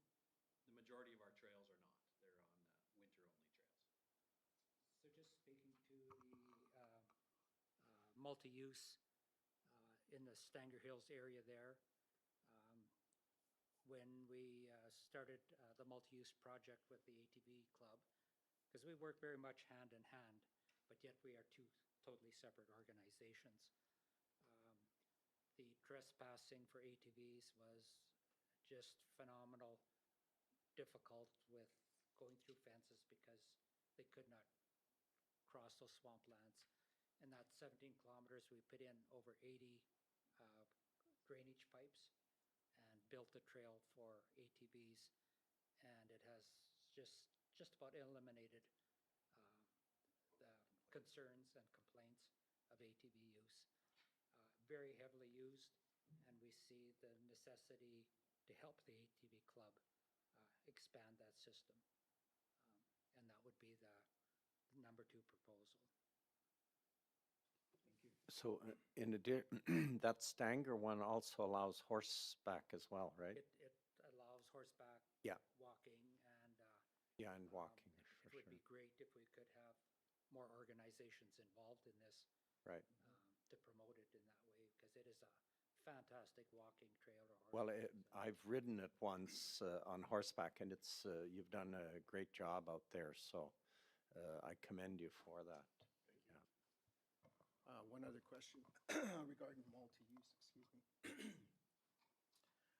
Do you find any use or much use with bicycle traffic? Like, I know bikes are becoming very popular in off-road biking and trails. There is the odd one we run into. I think the reason that it probably is not used is promotion. It's sort of hard for the Snowmobile Club to go and promote bicycle riding in there. But if there would be an organization that would be willing to work with us, we're definitely open to do it, so. Great, thank you. You just answered my question. On those multi-use trails, like you said, one was ATVs for the summer and snowmobile club in the winter. Do you guys, like, does your pass just do snowmobiles and they sell them for the summer? Do you guys collaborate in between? Like, if people are gonna use it on bikes and quads, do they still have to buy a pass? So in partnership with the Lac St. Anne ATV Club, they do sell their own membership and day passes for their trails or for the trail system. I believe their family membership is a $50 a year donation to the club, which they help to, all the dirt work and stuff we've done out there, it's helped paid for that kind of stuff as well. Okay, and that doesn't cover their snowmobile pass if they wanna use it in the Snowmobile winter pass is separate? Provincial, and it's $80 annually before January 1st, and it's only for snowmobiles, yeah. Okay, no, that answers that. Barry? With your ATV side, do you guys have tire regulation size? Do you have people monitoring the trails on a regular basis on weekends and stuff like that? Do you policing them in some way? That's kind of out of our hands. That would be more for the ATV club. At this time, I don't believe we have any way to police it other than volunteers. I don't know that the public lands officers can police that kind of stuff because it's not written into provincial law. We definitely, by restricting the size down to 65 inches, we've definitely been able to restrict some of those really big, wide, high horsepower, big wheeled machines. Are we saying that they're all respectful users? No, but with the work we've done out there, the ripping, tearing type people really don't like the area anymore because now it's a gravel path that I can take my 8-year-old son down and quad for the day. That's my question. Like some of the guys with the big tires, I've rode quads a lot of time, and they just tear trails to pieces, And we right? try to discourage those people. I mean, the ATV club as well tries to discourage those people from being in those areas. My experience, I used to run a quad rally in Rocky Mountain House. Those guys really irked me because all our trails that we put in down there just got destroyed by those type of people. So Okay, no, I'd like to see that industry or a provincial ban on the big tires, but I think we're a long ways from that.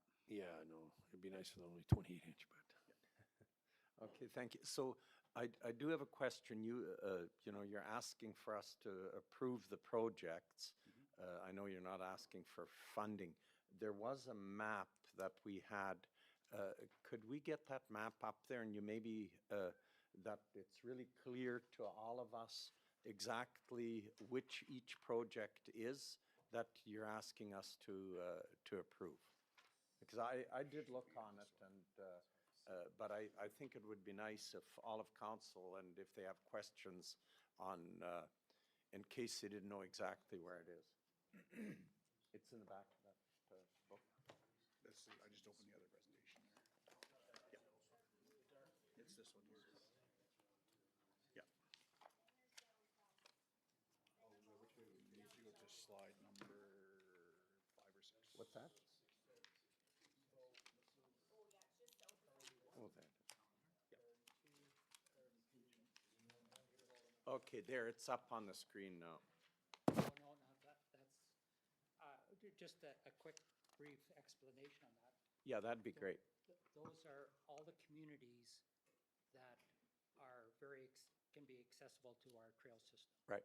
So you can just see all the stars that, you can see where our usage comes from. Yeah. Which, many of those are county taxpayers. Yep. That are using the trail system. So, but that's not the one that I think we want. Question I had, have you guys, I know I used to be part of a snowmobile club way up north.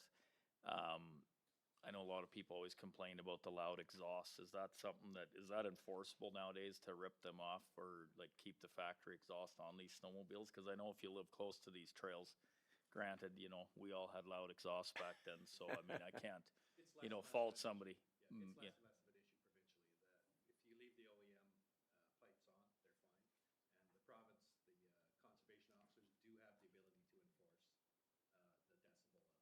Okay, even if, yeah, so on your trail passes, is it kind of frowned upon to have the loud, okay. No, It's- that's good, because I know, you know, It's yeah. discouraged once again. And actually, interestingly enough, I bought a used machine about a year ago for my other half that is obnoxiously loud. Like I can't start it in the garage, obnoxiously loud.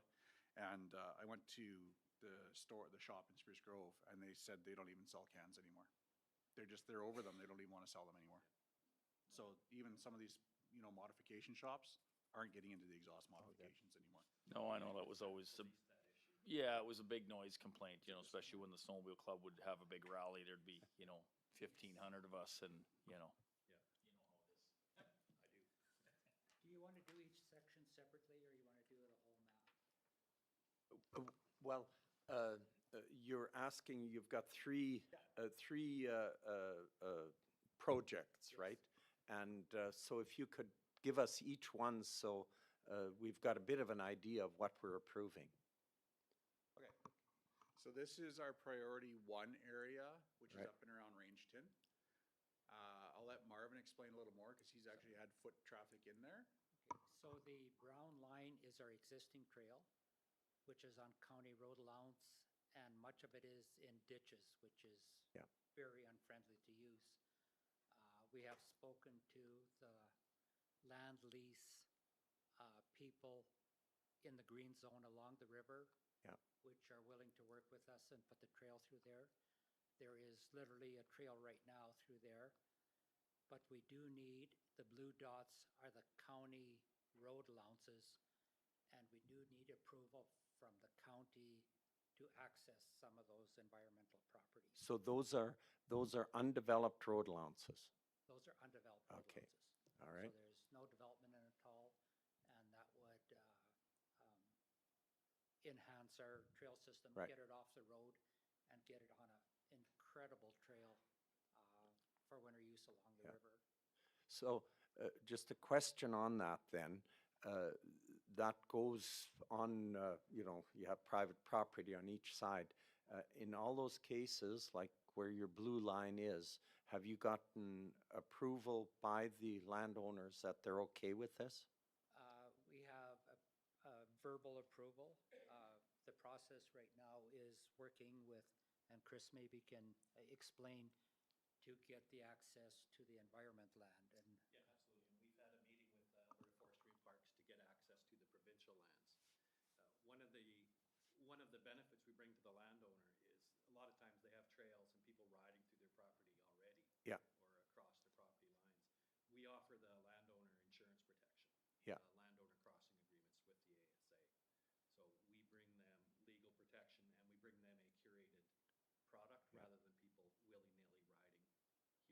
So Well, I think that's great, but I do believe, and I speaking myself personally more than council, but my opinion would be for us to approve it, is we would want to be assured that you've got written approval by the landowners, because otherwise they'll come back to us and said, you didn't even ask us.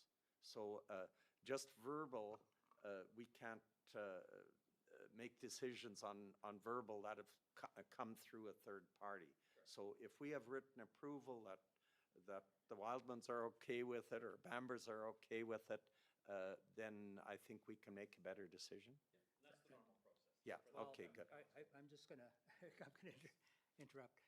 That is a very tough one, because trying to get written approval to put a trail beside a landowner, I would say 80–90% of the landowners are not gonna give you approval to go past their land,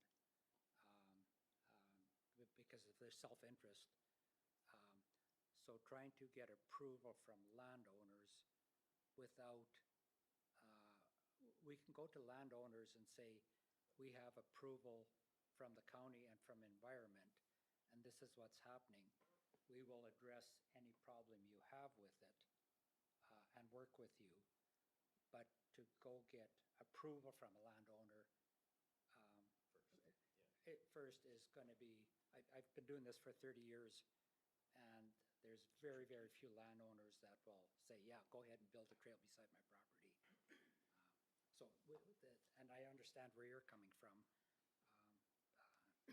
because you're gonna take the heat after the trail. Well, we're going to take heat. I was involved a number of years ago when this was planned, I don't know, north of Rochfort and up, and there was a massive meeting of people saying no.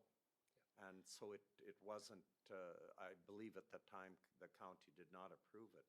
And so I believe similarly on these, we need to know as council, and I guess maybe we have to do it ourselves, or ask you to have an open house that will allow that. So it's a chicken and egg sort of thing, and you know, I'm willing to give approval if possibly there's the landowners say, well, yeah, sure, they talked to us, but we didn't approve it at all. So I think this definitely has to have discussion on it. As you know, I was at those meetings, Yeah. and it was not nice. It wasn't nice at all, no. It wasn't nice at all. So I think we have to go with a process of, and I guess the question is, if you're going to build a road down the road allowance, you don't ask the landowner, can I build a road? It's approved by council, and then you work with the landowner on fencing and grading and everything like that. Would that process be the best way to go, of get approval, and then we work with the landowner with any concerns that happen in that area, like you would as if you're approving a road being built or anything like that? I'm just sort of, it's Yeah, more a well, question, yeah. I'm familiar with pipelines and that sort of stuff and power lines, and there the approval has to be sought prior. And that's more where I'd be coming from. Yeah, that's crossing private property. Okay. Oh, sorry. Okay, Ann? Thank you. Through the chair, we went through a similar experience in Lethbridge County, and it was a trail system going behind people's houses, and there was a lot of passion on both sides, I would say. So one option that you could do, I really like the idea of a townhouse, but council could say, we generally support in principle, but the landowners have to agree and approve, and then have the open house. So that is one option, because you're right, there is a lot of feeling. And I think if there isn't support, then we would be facing a lot of backlash. So I think if council is supportive of this, they could, but saying we need landowner approval and an open house has to happen. Yeah, Dale? Do my notes show up on your desk? That was exactly my Again, going through point. that process of landowner approval first is, I can guarantee you there will be no trail built. There won't be agreement. Pardon me, they will not agree with it. And the work that it would take for a volunteer club to go all to the landowner, if we have to get approval from the landowners. Okay, thank you. Any further questions or discussion? Okay, so that is phase one that you're asking for, right? yeah. So what's phase two or priority? Are you counting it priorities or phases? Priority, yeah. Same thing. Whatever, yeah, okay. So priority two, again, is the brown section, which would stay as a trail. Yeah. And then the green section, gotta get my, would be multi-use. And it would be on road allowances. As you can see, it makes a loop on the brown trail. And the existing, I can't read that, there's 4 quarters of environment land. And I think that's number 11 section, which we are hoping to get approval from environment to make some loops in it for multi-use. And giving more access to ATV. Now, this is going to be controversial again because it's farmland where the green area goes. That's where we would, the ATV club would fence the county road allowances to make, right now there's very little fencing on there. So is that pasture land right now? It's pasture land, yeah. And the landowners are using the county road allowance for their pasture land. So we would have to fence those properties, and they would have to have the culverts put in the low spots, lots of groundwork done to make better access for ATVs. And this would be a project that would be done in conjunction with the ATV club. So is that the blue one you're talking about right now? The green Yeah, one. but the green one already has an existing trail. No, it doesn't. Oh, the green one up top there. Okay, I No, see it. the Yeah. green dotted one. Yeah, The okay. brown one is existing trail. Yeah, yeah. Okay. And the blue would be. Winter only. Would be snowmobile. So the blue dots are snowmobile only, and the green would be multi-use. So the blue one doesn't require fencing? No, Okay, because it's winter use. yeah. Because that I would think would be, as a landowner, would be an easier one. The fencing would be a tougher one. Oh, absolutely, yeah. Yeah. And- Because that and would again, disrupt their operations, or Yeah. could disrupt their operations significantly. Yeah. And it could be in discussion that we change the green to blue to get the winter use going through, and then down the road, do the application for, the ATV club would do the application to make it a multi-use Yeah. trail too.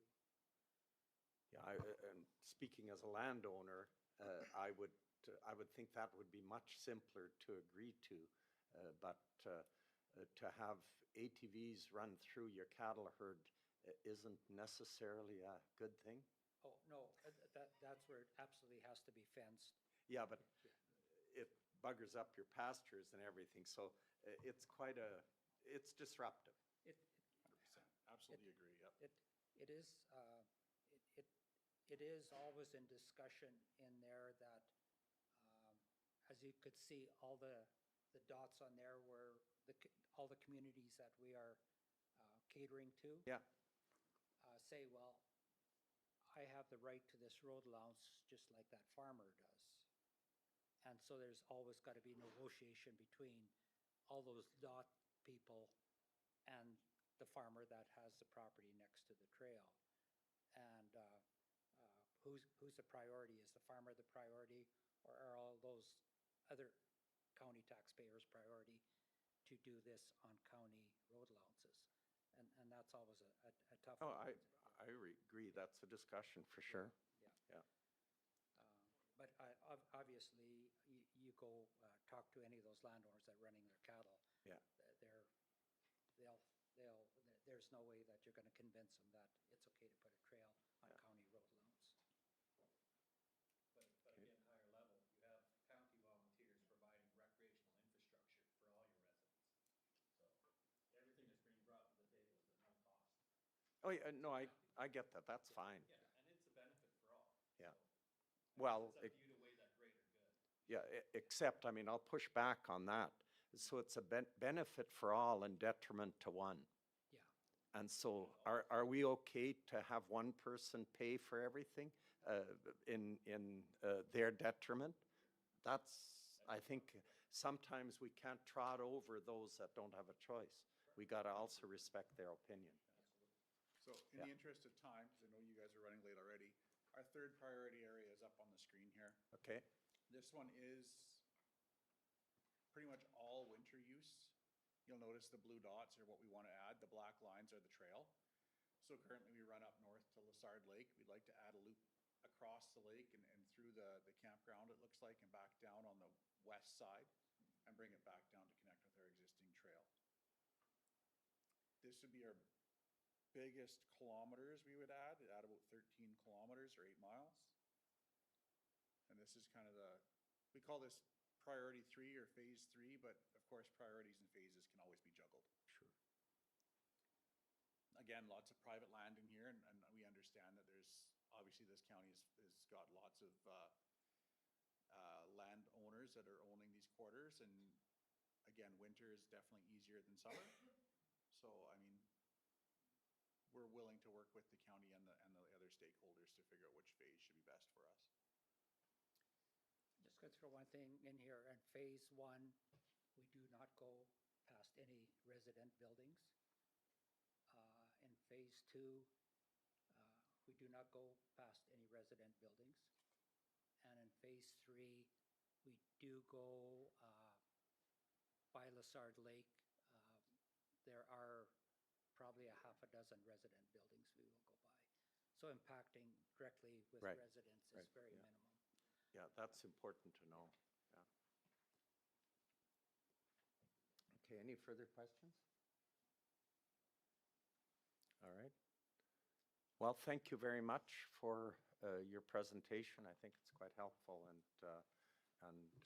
yeah, we'll need a motion to accept your report for information.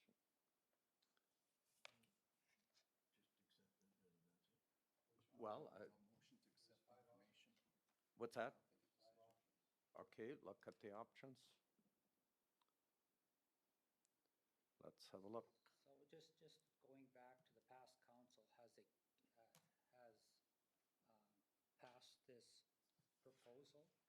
And I don't know where we stand with this. The proposal has been passed, subject to how it's going to be developed. And Yeah, let's, Were all the readings done on that? Were all the readings done on that? well, it wouldn't be a bylaw. It wasn't. I don't think it was a bylaw. All it would have been, Trista, would be, we approve in principle that they continue on. Correct, it's not a bylaw. The motion is in your package, if you want to just scroll up a little bit, Jenny. It was basically to approve in principle pending a confirmed design plan. Because at the time it was presented to the previous council, it was high concept. It was a what? It was high concept. Okay, The yeah, plan wasn't exactly, yeah, finalized. yeah. So, I mean, unless we want to change that, the only motion we need is for information. And we don't need a bylaw.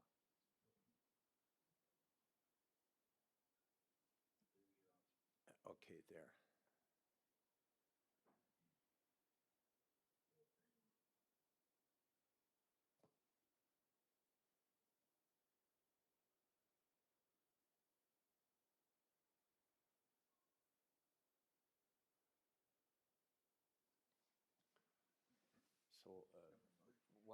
So, what's a wish?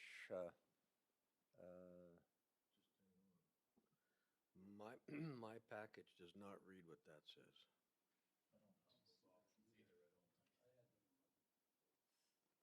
No.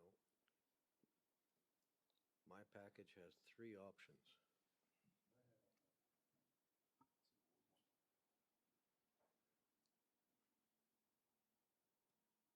So, can Trista Yeah. clarify?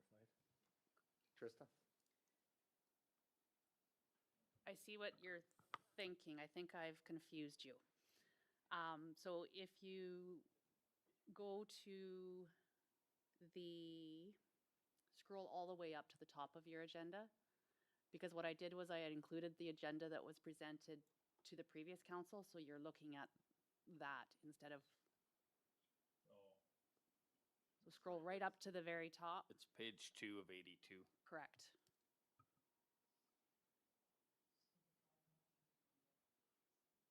Five options are on page 2 of 82. Well,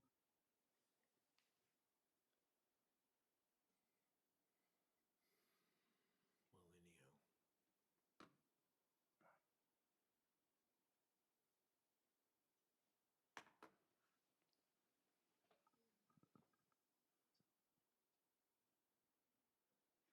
You had it correct at first there, Jenny, all the way up to the top.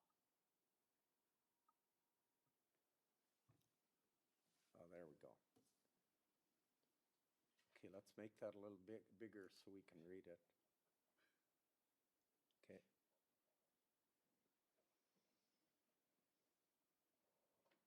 So let me read them over.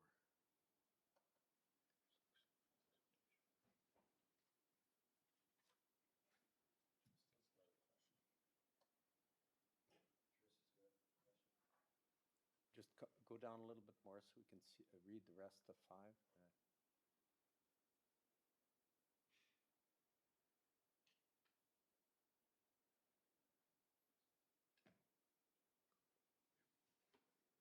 Yeah, maybe. Trista? So the additional option that's not included in there now that was discussed earlier is to request that they host a town hall or the county hosts a town hall or something like to that effect. Yeah, like my thinking of it is, and I'm not exactly sure, but I do think we need a little more information and we need a little more time to go through it. On And our side? On our side, yeah. I mean, nothing against your presentation at all, but I think we have to take into consideration the landowners, and we have to, and maybe we need to have a discussion with our landowners in those areas and see what the feedback is. And, we just need a little more information, I think. Now, I don't know, that's just me, okay? This is my opinion, not direction at all. It's, I'd like input from the rest of council on that. Dale? My point is as well, and I mean, like, in principle, personally, I see nothing wrong with it. But we did hear that there was issues when you tried to expand previously. And I think if we're going to all work in this together and make it work, there's one other body here that needs to be talked with. Yeah. And we need to figure that out to make sure that you don't have a stumbling block, and or if you go to the owners and we haven't done our work yet.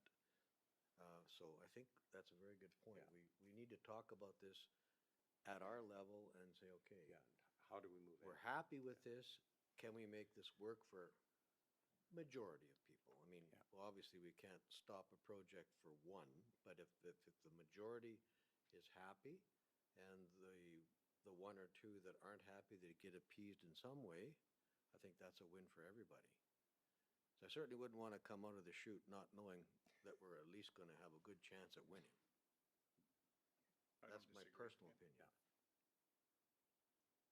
Okay, so council, is that, any more comments on that? I just like to say I love the idea, right? And yeah, I think having landowner consideration might be a good thing. But It's respectful, right? yeah, but I love it. I'm all for it. Yeah, awesome.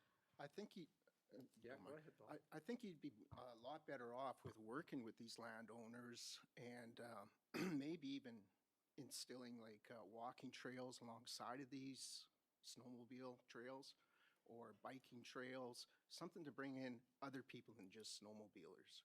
Now, when we talk multi-use, you mention ATVs, but when I talk multi-use, I'm talking about people walking on those trails, using those trails, hiking on those trails, that kind of thing. That's what I'd like to see. And they're definitely designed with that in mind. Of course, like Chris said, a lot of these are marshy, muskegee that's type different, things. I don't want to go for a walk in that Yeah. territory, but I mean, maybe there's somebody out there that wants to go trek through that, but definitely that is in mind. And the whole Stanger Hills area was meant, as Marvin alluded to earlier, for the horses, for the walking people.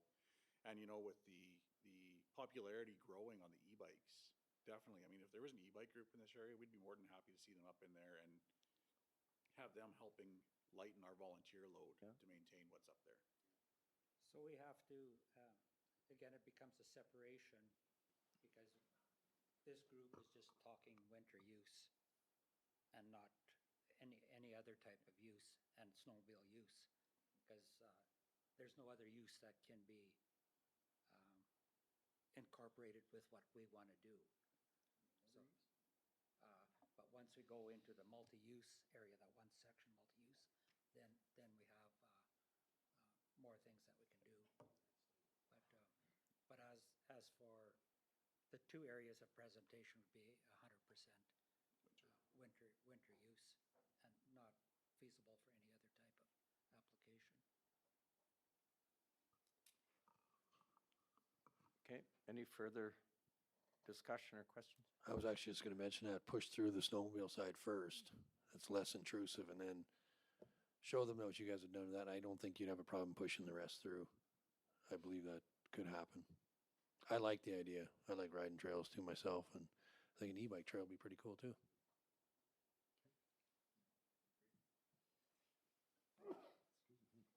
All right, so a motion, which option would you like? Well, the options that are up there, they're, Or a different option? yeah, so number 5 option, but it needs to be massaged in our angle. I would Not say add in their the town angle. hall on that one. We need a bit more time to check this out, and that option says for them to check it out. So I think clarification on what words we need to put at the end rather than requesting the amendments and consideration to be made to proposed plan. That's not what I'd like to see in there. I'd like to remove that and then put in that we would undertake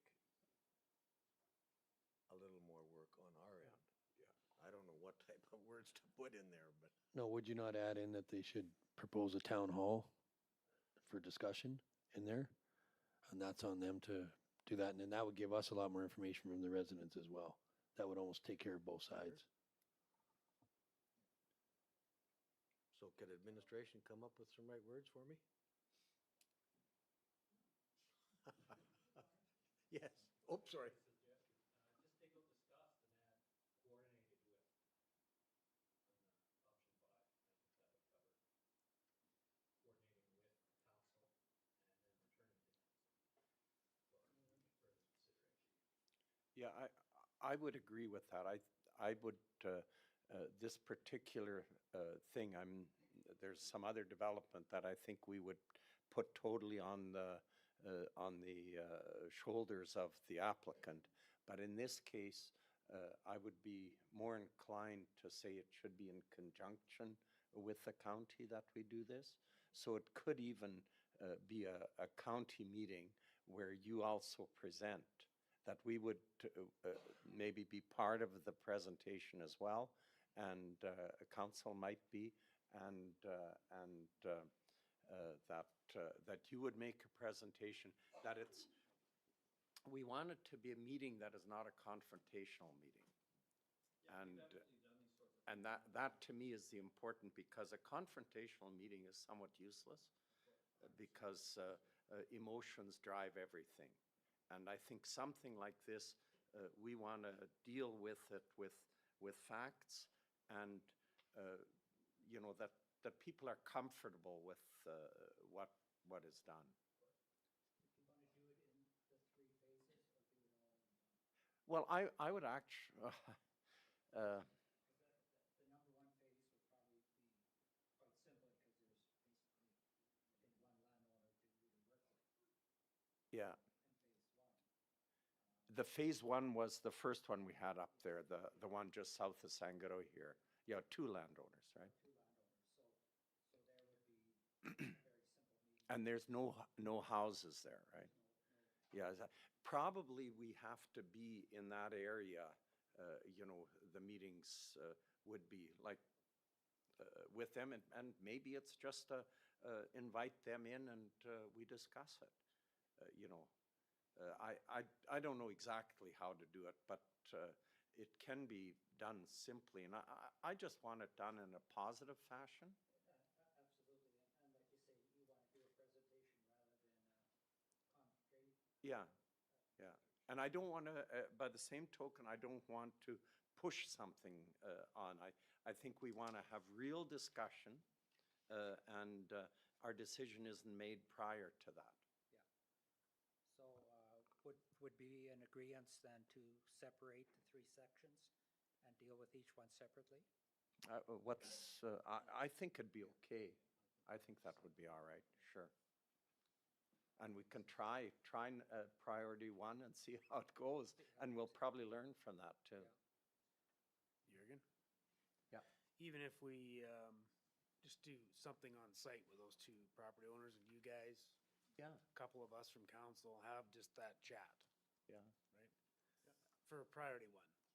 I think that'd be, and then looking at priority 3 would be your next easiest. I don't know, it's just less property owners, right? That looks like mainly one property owner coming through, Yeah. other than the estates, right? Or the campground, sorry. Well, that Or way, sorry, no, the you're estates. dealing with the exact people, and they aren't feeding off each other Yep. at that. Yeah, if we can make it more targeted to the directly impacted people, Yeah, it's gonna yeah. be far more Beneficial in your. beneficial and yeah. productive than think so. an open house where Bob down the road's running a straight pipe snowmobile and now he's gonna tell all Yeah, his friends, I agree. you know, and Yeah. it becomes such a mess, right? So, I think it'd be more beneficial just to do it locally. I like it. Through the chair, I do think that targeted is good, but just that we don't limit it because there will be affected homeowners nearby, so. Okay, well, I think we got to think about this a little bit, and maybe in the motion, we put that there will be consultations with residents, and we can determine who we notify or how we do it. But I think it can be done properly, and like I say, I mean, we can't prevent confrontation entirely, but if we can, you know, be open and I think it can be done where it's civil, right? So just before we go, I know Chris had sent out an invite to everybody here as well to the Alberta Provincial Day of Snowmobiling on February 1st. We are going to host that down at Stanger Hills, so just wanted to make sure that we reiterate that the invite is open for everyone. We do have 3 snowmobiles available and helmets, I believe, available, so we can take you guys out and show you what we've done in Stanger Hills if you want to come check it out. Open invite, and it's from about 10 till 3 or 4. Thank you for that. What day was that? Yeah. Sunday, February February 1st. 1st. You're still gone, aren't you? I have a question. I would like to join. Do you guys have like sleds to pull behind for like children? We don't have any cabooses for children. Okay. Oh, darn. Let them ride on the quad. Let them ride on the skidoo. We do have 2-seat snowmobiles. Yeah. We do. Yep. We have two up snowmobiles. They're not going to let you drive. Not just kidding. They wouldn't want me driving. Okay. Before we let everybody go, Trista's just updated the motion to kind of capture Oh, good. what council wants, so go ahead, Trista. I'm going to give it a stab. That council received the presentation by the club as information, and further defer a decision on the trail development proposal. Further that the club and county work together on a public engagement strategy to garner landowner positions and additional information. I think that's okay. Yeah. I'd make that motion. Okay, Dale makes that motion. All right. Any further discussion on that motion? All in favor? That's carried unanimously. And when you're having a discussion, and if you want one of us being at that discussion, we're Of course. absolutely willing to come. Yeah, well, the motion is that we work together on it, yeah. And that's Yeah. 100% what we want. I think it's critical we work together on it. I agree. Yeah. Awesome. So thank you very much again, and thank you for your indulgence for the late time and all the questions. And but we do appreciate you coming forward and that we can. I mean, we want it done in the right way, and that's the main thing. Okay, thank you. All right. Do we need a little break? Bio break. Okay, 5 minutes or thereabouts.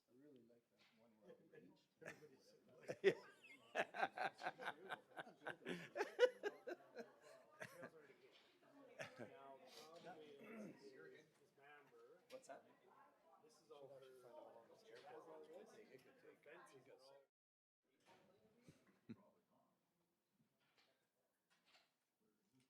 Ready to go. Okay, we're back, and we'll call the meeting back to order. Thank you. Took a little longer than 5 minutes, and I apologize to you as well. We're an hour behind in your appointment, so I hope we haven't wrecked your day too badly. So welcome here, and yeah, please introduce yourself and or Mr. Regan Council, Yeah. I'm just going to do a small little background before the presentation. So Lac St. Anne County actually purchased the airport from Alberta Transportation in 2014. It's located southwest of Mayerthorpe and has been renamed to the Peter Trenchy Airport. In 2020, the airport went under a slight interior modification with some painting, including replacements of fixtures and some improvements. In 2023, a planning report was commissioned, and that was attached to your agenda item as well, just as information. In August of 2025, Ms. Tammy Ethier presented to the previous council, but just to be productive, we thought it'd be good to come back and talk to all of you as well. During the operating presentation from Carla, you talked about potential income and the discussions around that. So Ms. Mitchell has added it to the strategic planning sessions already. And so this is good kind of energy to hear Ms. Ethier out again, and then talk about lease agreements during our strat planning, and then just talk about what the airport looks like in terms of your vision. Awesome. Thanks for the opportunity to come and talk to you. Like Mr. Hartman said, I've done this presentation to the previous councillor, so bringing you into the conversation now and see what we can do. Before getting into speaking about the presentation, a little introduction about myself. My name is Tammy Ethier. I'm a resident of Lac St. Anne. I've been here for about 18 years, raising my family with my husband. I have 3 kids. My youngest is going to Sangudo Community School just down the road, and the 2 older are in Mayerthorpe High. My husband and I both work in the oil and gas, as many people in the area do, and few years ago, I decided to tackle a lifelong dream of mine of getting my pilot's license, which was a journey, took a few years and all of my disposable income. But in March of last year, I finally attained my private pilot's license. And step 2 of that dream was to own my own airplane so that I could actually use my pilot's license. And that was also done shortly after getting my pilot's license. I bought myself a nice, pictured there, 1973 Piper Cherokee PA 180. My little pride and joy, and still spending all of my disposable income on flying. So you're the one who flies over my place all the time? Possibly, yes. My apologies. So yeah, so as I, got my airplane, I now had to find a place where to park it. And that brings me to the Mayerthorpe Airport. And so I figured I'd share a little bit of what I know about the airport. Mr. Hartman shared a little bit of its history as well, but it's a nice little airport. It's, as he mentioned, it's called the Peter Trenchy Airport, and officially it is registered as CEV5. It's registered with NAV Canada, meaning that it's part of NAV Canada's, surplus of airports, follows all of its rules, everything that goes with that. It is the only airport in Lac St. Anne County that is registered. And as Brian mentioned, it was the terminal building that's pictured in the background here was fully renovated in 2020. Great renovation, new windows, new doors, new floors, new bathrooms, fixtures, everything. It was well done. There's 2 bathrooms completed with one of them has a shower. It's a nice little building. The runway itself is fully paved. It's just short of 3,000 feet, which is a nice length. It's, not going to land any 747s, but it's great for small to medium airplanes to land there. The grounds are very well maintained. It's plowed throughout the winter, and in the summer, the grasses are mowed. Everything is well maintained around the airport. It's frequently used by Medevac, in large part why it's being plowed and maintained in the way that it is. Medevac is a pretty essential service for our community, so there's that. And it's got a new windsock after I asked Mr. Hartman to replace a windsock. It was a pretty raggy old one before that, so we replaced it, and now it's an essential part of flying. It does have fuel on location. I'll talk a little bit more about that in a little bit. And it also has a really great tie-down system for planes to moor themselves onto the apron. It does have a few what I call weaknesses, but areas that could be improved. The fuel that I mentioned earlier is privately owned, meaning that, passing planes can't readily access the fuel, so there's no public access to fuel. The terminal building, as well as it was renovated, isn't really being maintained. It's not being cleaned. I don't think it's been cleaned since the 2020 renovations. Bathrooms are atrocious, dead flies everywhere, that kind of stuff. The other thing too is that it's not a very welcoming space in terms of there's no refreshments, there's no comfortable space for traffic to come in and relax and put their feet up and rest before heading on to their next destination. Another drawback is that there's no available hangar space anywhere at the airport for pilots like myself to shelter their planes. And a bit of a chicken and the egg thing. It's really being underutilized as an airport. It has a lot of great potential, but yeah, it's not being utilized to its full extent that it could be right now. So thought I'd share a little bit of an overhead of what the grounds look like. It's just an image that I took, not from my plane, but from Google Earth. You can't see the runway, it's on the bottom left corner. What you do see is the taxiway and the apron, and the little diagram of an airplane is essentially where I have currently my airplane tied down using the tie-down system that's available there. There's also another airplane currently sitting right beside mine, which is fun to see. You can see where I identified the terminal building. There's also the resident of the groundkeeper is also there. And one of the things I wanted to highlight is that there are 2 current shelters or structures that could be considered hangars there. They're not actively being used. One of them has an airplane in it, but the airplane is not airworthy. It hasn't flown in years, and it's in disrepair. The second, the one on the top right, is used to house airplanes that are now parked outside. Both airplanes are not being used. They're also in disuse and disrepair, and I wouldn't want to fly them. And the shelter itself is mostly just full of garbage. So there are those structures that are, I guess, privately owned. Just a question. Those hangars are privately built, right?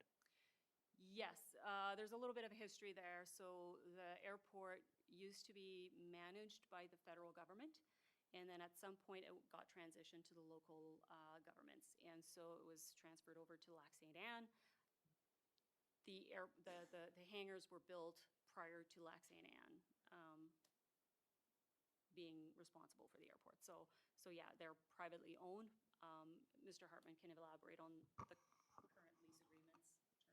So currently, we just don't have lease agreements with them, so the structures are privately owned. However, the land does belong to Lac Saint Anne County. And so we would look at in the future establishing a lease agreement for a duration of time, 1 or 2 or 3 or 5 years, and talk about improving the space, and then, of course, enforcing any kind of issues around garbage or other things flying around. So right now, they have buildings on our land, they're paying nothing, and we're storing garbage. That is correct. Fantastic. So to that point, that brings me here. So what should we do with this wonderful little gem that's being underutilized? One of the things that I would love to see is for the current infrastructure to be used as it's intended to use by active pilots or plane users. The other thing that I would love to see is to be able to build a plan so that new people could come and invest and build structures under a formal lease agreement. And then lastly, the terminal building. I think it should get a little attention so that it is maintained, cleaned, so it doesn't turn into disrepair as well. So those are the 3 big things that I think we'd like to do, and that's essentially all if we are looking for inspiration on what a thriving airport looks like, we really don't have to go very far. There's some very good examples all around us. If if you go north to the nearest neighbor in Barhead, they have, again, a great airport, a great infrastructure. What I like about that particular airport is their current hangar and land lease agreements. If you go on their website, it's all there. It's well written, and it's paid dividends. I count 13 active hangars having been built there. All of them are stuffed full of planes. Some of them have as many as 4 planes in them. It's quite an active, thriving airport, and they have lots left over for anybody else that wants to come and invest and build a structure there. So that's a great example of what we could be looking at doing here. The other example that I brought up is Drayton Valley Airport. That one's a little bit larger. It's a larger community that it's supporting as well. But what I wanted to highlight there is their flying club, because what happens oftentimes when you do have a thriving airport is that a flying club will kind of materialize. And they're really there to breathe life into the airport, help with the maintenance, help with making sure that everything is ran the way that it's supposed to. The Drayton Valley Airport, the club, they do flying breakfasts a couple of times a year, which are fun. It's kind of a destination for pilots to go to and meet and talk about planes. The other thing that's pretty cool is that they have a courtesy car there, because airports are usually away from the town, and it makes it difficult for somebody to fly in and then, go for a bite to eat locally or anything like that. So many airports have this, but it's usually an older vehicle that's insured, that's maintained by the flying club, and works on the honor system. You fly in, you borrow it, drive into town, grab a bite to eat, or stay in a hotel, whatever you need, and then bring it back, make sure that it's fueled up, tanked up, the tank is full of fuel, and then you, if you're feeling generous, you can put a tenner in the box to help pay for the insurance and whatnot. So those are all fun things that, again, kind of breathe life not only into the airport itself, but the surrounding community as well. So yeah, those are 2 examples that we could try to follow. And that's pretty much all I had prepared for this presentation. I think that this airport has a lot of potential. I think it's really being underutilized, and it's kind of fallen off the radar. And I'd like to bring it back to your radar and see where you guys want to take it. I'm happy to go on this journey with you guys if you guys are interested in putting some life into it. And yes, I have a very selfish purpose as well too. I don't like having my airplane out in the elements. I need to find a solution to protect it from the Alberta weather, all the Alberta weathers that we have. And yeah, hopefully we can do that together. Yeah, I got a quick question here. Have you done any studies on the potential demand? Nope. I'll maybe just answer that a bit. And I mean, I'm not a flyer, but I live right by there, and I've seen the evolution of the airport. I was there when it was built, and in the Lougheed years when there was money for everything. And anyways, at that time or shortly thereafter, there was a thriving group of people that flew out of that airport, that had private planes. That's where those hangars came from. And there's probably a half a dozen planes there at one point in time, and it was used quite significantly. They had a couple of those fly-in breakfasts and that sort of stuff. So it was there, but it's the kind of thing that has to be driven by enthusiasts. It's not going to be driven by the county. It's going to be driven by people like you and like-minded, and you get them together, and that's how you drive that, I think. But it did have some history of thriving. Since then, there hasn't been much. Mike first, and then Barry. Just a question on that. Is that residence that's there now, is he like the caretaker for the snow removal and stuff at this time? So through the chair, we have an agreement with the employee there that actually works for the town of Mayerthorpe, but he's actually got a lease agreement with us, and he takes care of the grass in the summer and takes care of minor cleaning in the facility itself and provides security, right? So he's there 24/7 and makes sure people aren't driving around. The snow removal is completed by our public works crew. Okay, because this is considered a medevac, right? So we'd have to, it's got to be cleaned off year round. Oh, correct. We have a very, very efficient methodology of do it. Greg's crew takes care of that. We have a way of checking on it. We get phone calls on the weekend prior to the vehicles, the medevac units landing. And so we make sure that it's available and communicated effectively as well. Okay, couple of different questions. How much land is available to put more hangars in? And then, Brian, you contradicted what she said. She said the building's in disarray and not been cleaned, and you're telling me we're paying this guy to clean it. Well, So somebody better figure out who's doing what, from what I'm seeing. So through the chair, it's just a difference of opinion in terms of how cleanliness it should be. So that's a discussion point, and we'll be talking about them in the spring in terms of enhanced cleaning. So yes, in terms of the land, I mean, there's a drawing set up in terms of what the future arrangement could look like in terms of the amount or a quantity of leasable properties as well too. So we can talk about that at the strategic planning session and discuss how future leases could look like. All right, thank you very much. Just a question on the potential lease agreement. What do you think a hangar, average size hangar, could bring in as a revenue? So lease agreements themselves don't usually bring in a lot of dollars. It's usually a per month or per year basis that, and really the county gets to put the price. You put it high, you're not going to have a lot of people developing their hangars there. If you put it low, then you might get more coming in. Do you have a range, approximate range? I'm totally clueless to this, so. Yeah, no, that's fair. I don't have a range. What I would suggest is looking at the Barrhead one. I believe theirs is like $500 a year. Yeah. I got another question. You have a plane there. Do you pay anything to have your plane there right now? Well, we're generous. Again, that is something that usually has some kind of, over several days, there's a Some lease sort of a or storage whatever. thing, You or guys have no lease agreement of any kind right now. So to It's that like point. we're like Santa it's a Claus. missed opportunity for Lac-Saint Anne. Okay, no, it's good to know we're getting the lay of the land on it. Mike had a So question. are those buildings are privately built on other, like in Barrhead, those are privately built hangars, and then we just lease you the land on a lease? Yeah, that would be the goal for our airport in terms of the Barrhead one. They're privately owned buildings that are on leased property that continues to be owned by the actual airport itself.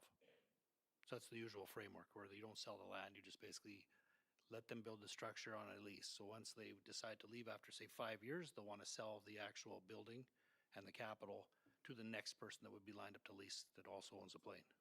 So what happened to the existing two buildings that we don't get any lease money for that are still built there? Do we have any recourse to, like, take on those buildings or lease them to somebody else that's willing to pay to have them there?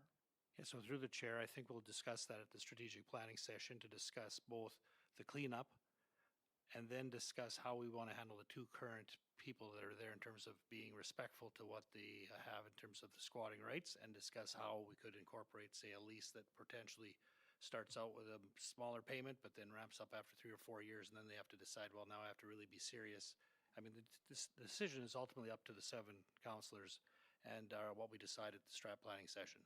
It's for us to kind of figure out. Because we could get people in there that are, as yourself might want to park, I don't know if they're in shape to park a plane in, but if you're willing to pay at least money to put a plane in them, and these people aren't, then, maybe there's a workaround we can do. Through the chair, yeah, we were just exercising caution in terms of going in there and just in the middle of winter having people demand to get thrown out and move your plane, et cetera. So this is all kind of exciting new information, and we'll discuss it during the sessions and then move forward in the spring. I'm just curious, has there been any appetite for privatization purchase of this airport? Has anybody shown an interest in taking it over, or are we going to keep this airport forever? I really have no information on that, right? That's something we could include the CEO and discuss it during our strat planning. Ann? Thank you. Through the chair, I think that, as we mentioned in the budget to actual section, this is another one of these outstanding items that we really need to look at. What's the business case for the airport? What has been done? What hasn't been done? What's the potential revenue? And then is there any appetite for council? Once you have all that information, how do you want to move forward? Continued ownership, third party, privatize? And I don't think really we have enough information here. I don't think we've been maximizing revenues in a lot of areas, and this is certainly an example. I think when we took the airport over from the federal government, we should have put those leases in place at that time. That's a missed opportunity. So moving forward, we'll be looking at all of that. Yeah, thank you, Ann. I think that's critical. Dale? Well, Ann kind of summed up the first part of what I was going to say, is that I don't think we have enough information. And we need to find that information. We're going to be dealing with it. The information is there. I know that because I just looked up Barhead, and it's 520 to 570 a year for hangar space. So it's out there. So we need to look at it a little deeper when we do digging. That's my point. Yeah, I really appreciate you bringing this forward, and even though I only live 2 miles from it, I never go see it really. And I know it was at one time, we had lots of planes flying over, now just the odd one. And if there are more enthusiasts out there, we had a half a dozen or 8 of them that owned planes together, and they're the ones that built I saw them build, watched them build the hangars, and they were excited about it, but some of them have passed away now, and in fact, most of them. And I think there's a couple others that are getting a little old. Those are probably the ones that still have them and have the old planes there. So I think it is something that we appreciate you bringing it up. It's something we have to discuss, as has been mentioned. And yeah, I agree. It's a gem that we should make one, and gives us opportunity to one other thing that can happen in this county. For sure. So to kind of circle back on a few of the questions that have been asked, I do think it's a chicken and the egg thing. It's underutilized because it's in the state that it's in, and it's in the state that it's in because it's underutilized. So I think that if we break the cycle, not necessarily Field of Dreams, build it and they will come, but I do think, like, I'm aware of several pilots that have their own strips, or that can't be bothered dealing, so they go to Barhead. Like there's definitely a population that would be willing to use it. There's also industry in the area that relies heavily on airplanes to do pipeline right away, all of that. Right now, they're all in Whitecourt. They don't need that big of an airport. There's opportunity there for diversification of the industry as well. And then a couple of, looking at revenue streams for the county. How can they make this not just a place where we spend money? There have been models that I'm aware of where they build the hangars, and then they are able to lease much more than $500 a year for space in those hangars. There's also fuel. Fuel's another option for revenue, is to own the tank, sell the fuel at a profit, and make it available in different ways. There's different strategies. You can make it pay at the pump kind of thing. So there are ways to do that, but it's really up to the county as to where they want to take it and how much love they want to put it into it. Yeah. Okay, thank you. I think that's probably enough discussion on that, and we will definitely put that on our strat plan for discussion. So can I have a motion to accept the report? Ed, any discussion? All in favor? Carried. So thank you again, Teresa. Really appreciate it and love your enthusiasm for the flying. All right, so where are we on our agenda now? infrastructure? Culvert. Oh, another simple one, right? Okay, so that one is probably Greg? Or who, or Brian?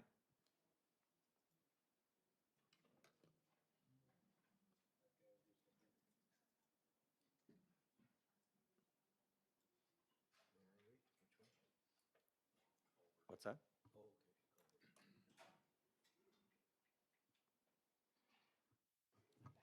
Oh, great.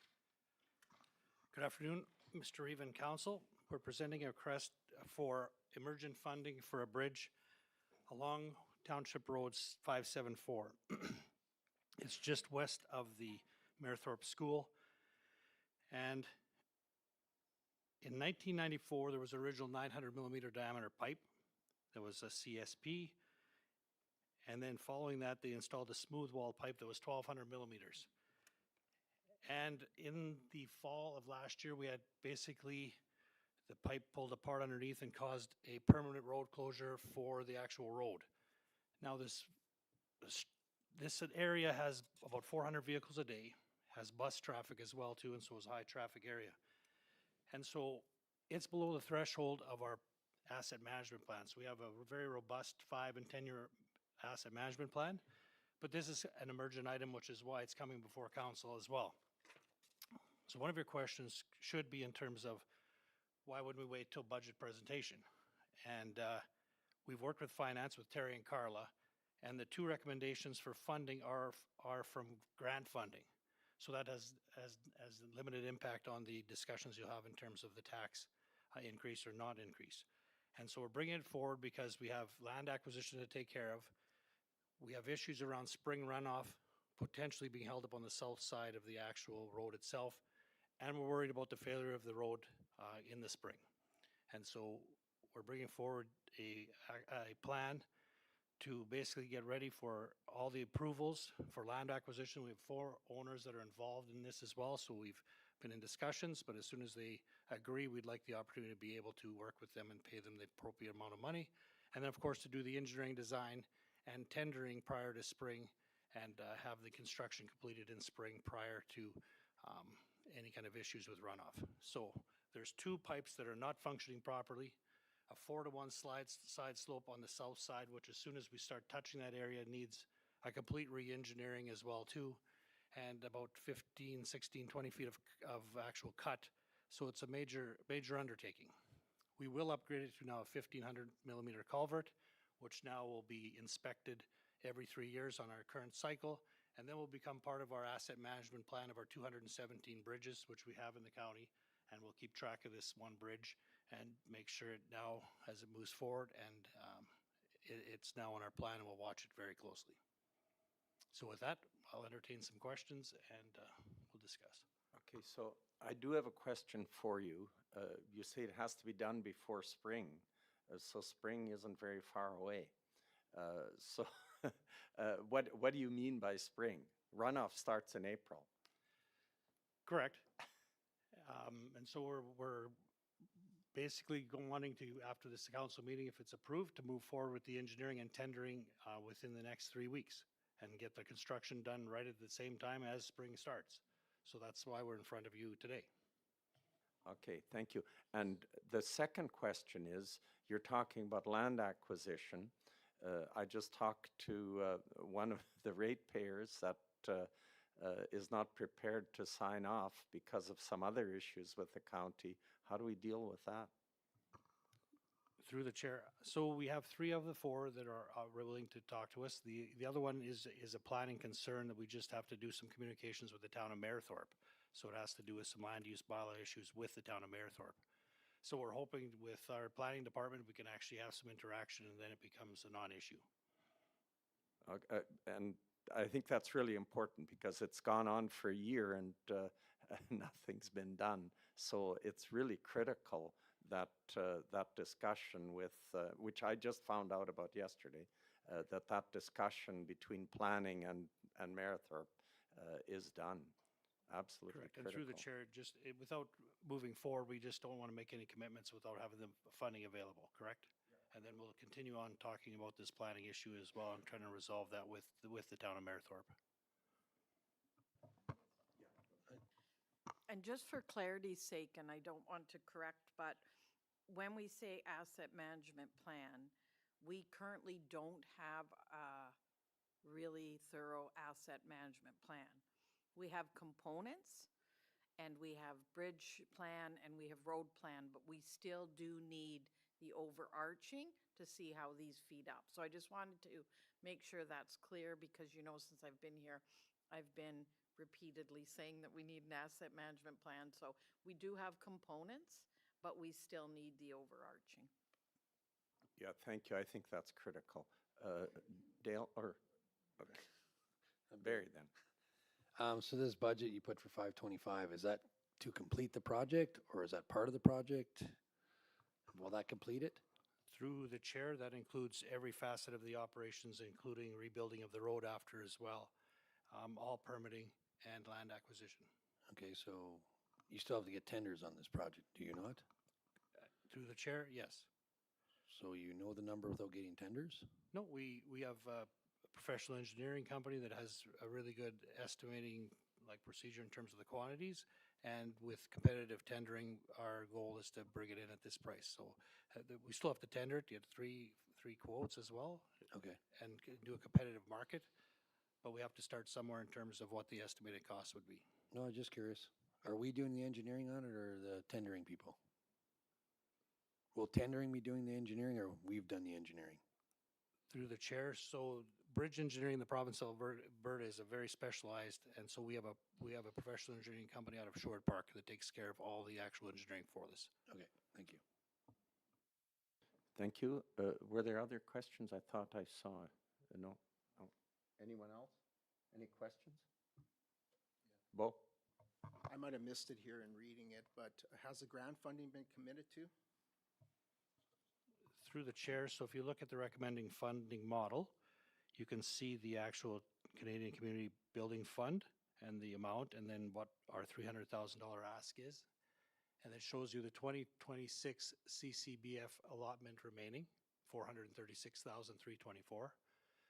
So Carla and her group will also reallocate that in 2026. And then the local government fiscal framework underneath, there's still $1 million left for 2026 for that. So we're using a portion from both of these, but if you look at the bottom figure of 436 and over $1 million, you almost have 1.4 million that has to be allocated yet by Carla's group. Okay, thank you. Other questions? Dale? That's allocated by the end of 26. Through the chair, correct, and will be part of our 2026 budget deliberations. Okay. Further comments or questions? I'll make a motion that council approve the addition of the emergency culvert replacement and slide repair northwest 2957-8 west of the 5th to the 2026 capital budget in the amount of $525,000, with funding to come from Canada Community Building Fund, CCBF for $300,000, and the local government fiscal framework for $225,000. Thank you, Dale. Okay, just a little more discussion on that. So you're confident now that that will actually fix the problem? I mean, we keep increasing the size of the culvert. Is this one going to do it? Because that has been a problem, that one, and I sometimes drive that road, and I've seen the mess and the danger. So it's really critical it gets fixed before someone drives over the edge. And but the thing is, will this one be done right with this allocation, or are we going to be dealing with this again in 2 years? To the chair, I'm fully confident with our engineering design that's taken place. There's two pipes actually right now that are there, and the 900 is completely plugged, and then the 1200 collapsed with the road. So there's basically zero flow occurring. And so the calculations have been done in terms of what quantity is required, and the engineering company is confident in the sizing as well too. And then of course, with the project, the road will be built back to current standards, have the 8-meter wide crown established as well too in terms of crossfall, et cetera, and make sure there's no erosion. So yes, I'm confident that the actual project will be a 25, 30, 45-year culvert, just like we would normally have with other areas of the county. All right, thank you. What, Mike? what caused those culverts to collapse? If we just replace a steel with a steel, is it not just gonna collapse in 3 years, or would we be better off to go, like I think it's Range Road 20, where we put the big half concrete one in or something, you know, maybe we get more life out of it, or is it just rust that wore it out? Through the chair. So it's hard to speculate what happened with that original 900, and it wasn't because it was undersized. I think the current size and the current corrugated steel pipe will last the lifetime and the proper life cycle. There's no doubt in terms of what materials in the actual waterbed. That isn't a flag. So I'm confident that this type of culvert we're choosing is the right solution. With the concrete solution, you're looking at a larger investment as well, right? The cost will be a lot more. So this is the best, I guess, solution for the cost effectiveness. Yeah, but if it's soft roads or heavy loads, you know, if it's soft underneath the culvert, you put heavy loads over it all the time, the steel culvert's gonna collapse just like the 900 mil, will it not? We have an expensive engineering firm that should deal with that, right? Well, through the chair, so the solution we've established in terms of the cover as well too, and all that will be taken care of in terms of the final actually construction. So the construction methodologies will address that to protect that pipe from the loads of the actual vehicles. I'm confident. Just in terms of that road, it shouldn't have real heavy traffic though anyways, right? I think being it goes virtually right from us into the town and beside the school, I don't think they allow overly heavy traffic on that road, do they? To you, Mr. Chair. So it's 400 vehicles a day, and typically there's not a lot of truck traffic in terms of the volumes. And yeah, it's local area traffic, and if there's other loads that are coming through town, I think other routes are taken. But we can also monitor that as well too. But we're also ensuring that the construction methodology is able to withstand the volumes that are there. No, my concern was just if we've lost 2 culverts already, what's the third one? Isn't that just gonna be the same issue if it's, you know, if they're collapsing, you know, there's gotta be underlying issues as to why they're collapsing prematurely. Through the chair, yeah, that's a fair point. And our engineer has taken those things into consideration as well too in the current design. Okay, thank you. Any further questions? If not, we'll call the question. Dale made the motion. It's option number 1. All those in favor? Opposed, if any? Carried. Thank you very much. Then we'll move on to, how are we sitting? How does the agenda look? Do we want to take a lunch break? I don't think this is gonna be quite a while yet, right? Thanks. Through the chair, I think we should take a lunch break because East End bus may garner some discussion. Yeah, I think there's quite a bit yet. Okay, let's do this. It's, what is that? 12:45, so we'll go for between 15 minutes. I think it'll take us at least a half an hour, so roughly a half an hour. 1:15.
Okay, welcome back. We'll call the meeting back to order. We are now on community engagement, section 9, A1. Trista, are you on? Okay. Sure thing, thank you.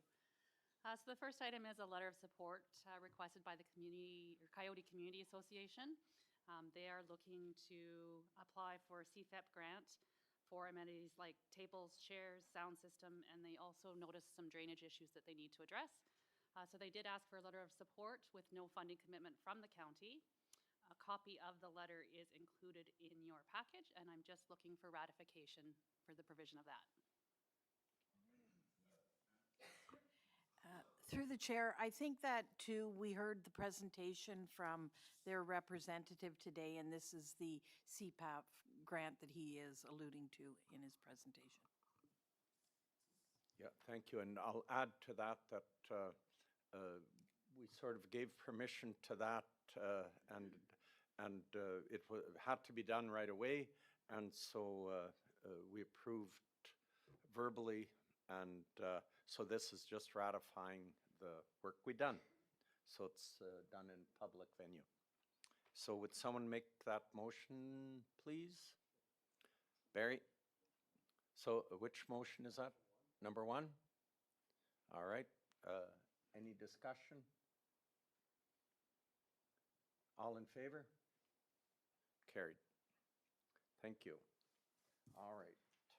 East End Bus.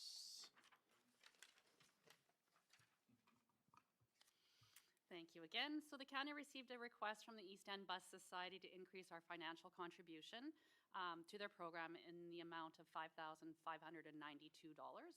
for a total operational allocation from the county of $61,210.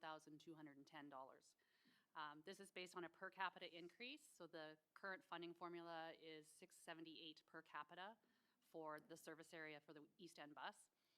They're looking to, or asking to increase that to $7.50. The increase is requested to Onaway and Alberta Beach as well. There is a partnership agreement in place for these 3 municipalities, being the county, Onaway, and Alberta Beach, and that's included in your package if you want to reference it, which does commit the county to the $6.78 per capita for the operational piece. The summer villages also provide a voluntary contribution of $375 each. It's not a requirement, but they all do pay it. So if you were to look at the full financial contribution to this program from the county, the operating currently is at $51,718. There's an add-on of $4,000, or up to $4,000, apologies, for insurance and maintenance of the bus. Then we also provide an FCSS grant, typically in the amount of $12,000 for the actual Seniors in Motion program. So a total operating contribution of $67,718. There is also contemplated in the agreement a capital component for the replacement of the bus. It is currently on hold, but that, per the agreement, is an additional $18,460. So all in, the agreement current commits the county to $86,178 per year. The society did meet earlier this week to establish their budget. It was reported there that their operating account holds about $94,000. They also have a GIC of $240,000, which is earmarked for that capital bus replacement. They also discussed ridership at that meeting as well. So as with all of the other matters, administration can provide a report and open some discussions on the actual operations of the program. But today we're looking specifically for the ask, or they're looking specifically for the ask of the additional funding.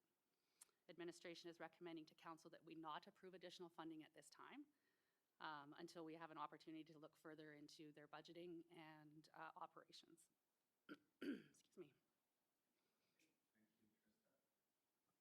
Just a quick question. Is that, where was it here? That $2.40 per capita, are we paying that $18,459.76 this year? No, so I think it was 3 years ago, they put a hold on that, but the agreement does speak that that's a requirement of the county to contribute. But by resolution, they're not collecting that at this time because of the GIC. Okay, thank you. Other questions or discussion? what's the ridership of the bus? Like how many people are using it a week, a month, a year? And if they have so much money in a GIC and stuff, they got enough to operate for 4 or 5 years on their own.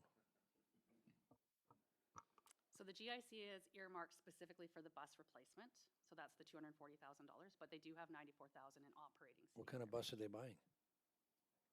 That's a pretty expensive bus. I mean, I've bought a big van before, and I don't think they're nowhere near that much.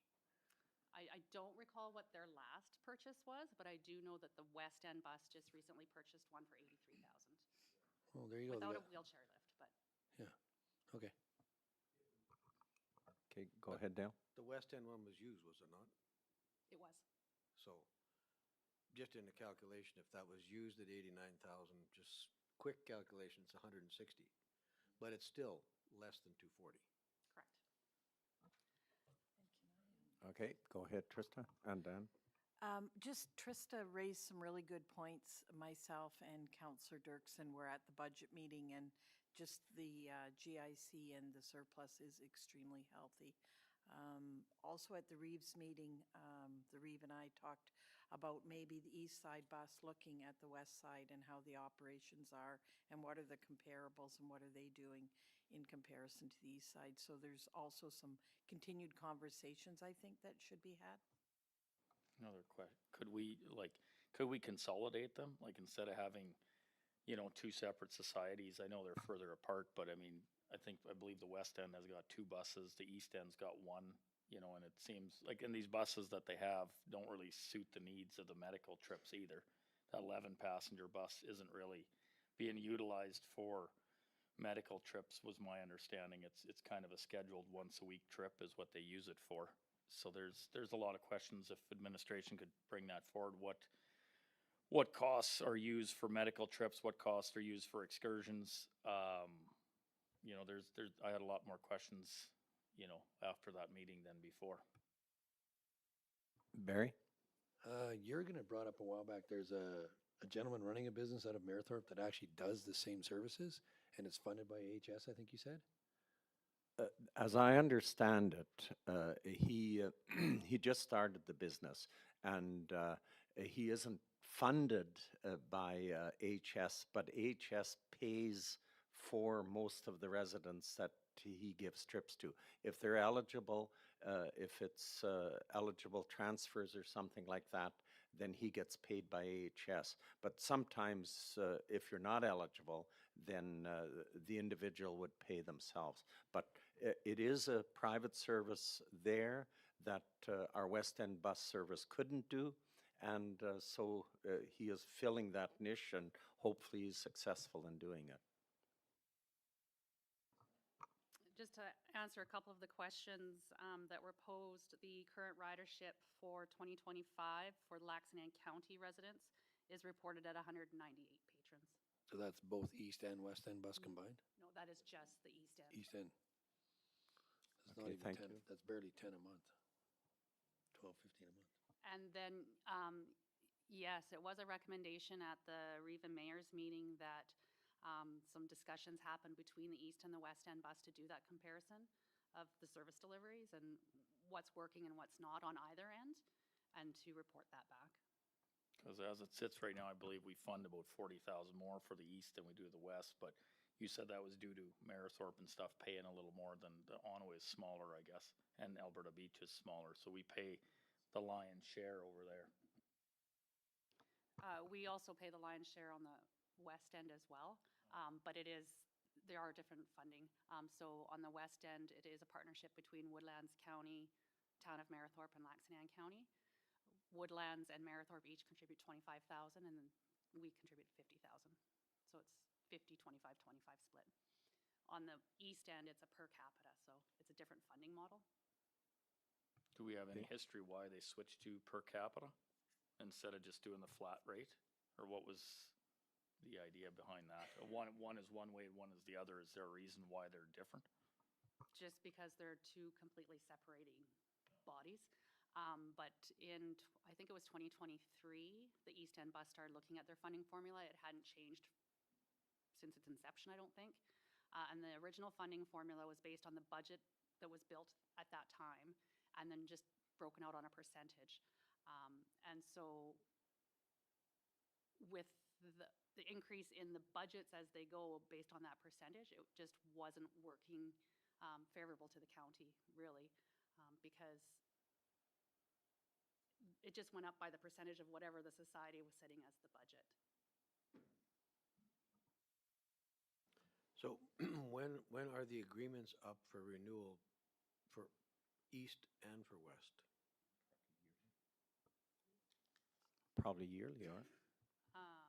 The east end was just negotiated in 23, 24.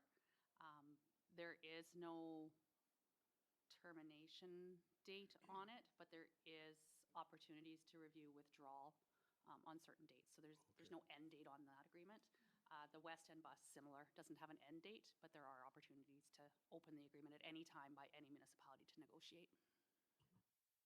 I believe you gotta give them 6 months' notice in the bylaws, or by June 31st, if you wanna withdraw, I believe is in there.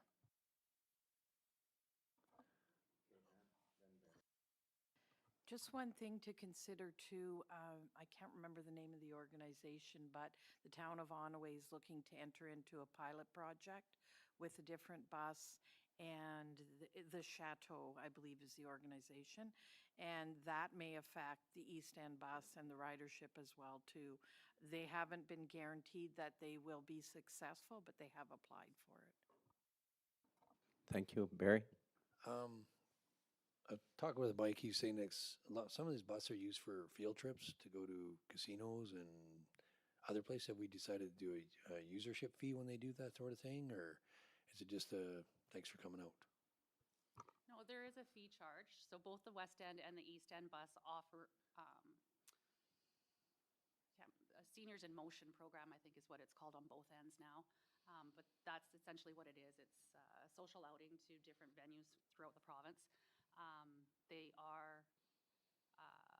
do pay a fee, but it is subsidized on both ends. So the actual person riding doesn't pay the fee, or they do pay a fee and they get it back?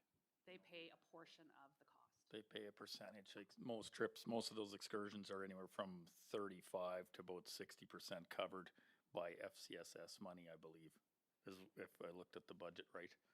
Correct, so that's for the excursion program. They also offer a full fare shopping kind of trip on both ends so that people can go into the city and do some shopping, or to Spruce Grove, Stony Plain, Whitecourt, wherever the case may be. Those are full fare, so they pay the full fee. Okay, thank you. So I believe they have, I know the West End one is 55 years and older, so pretty soon you'll be eligible to. East is All right, 50 further plus, so I'm good questions? as well.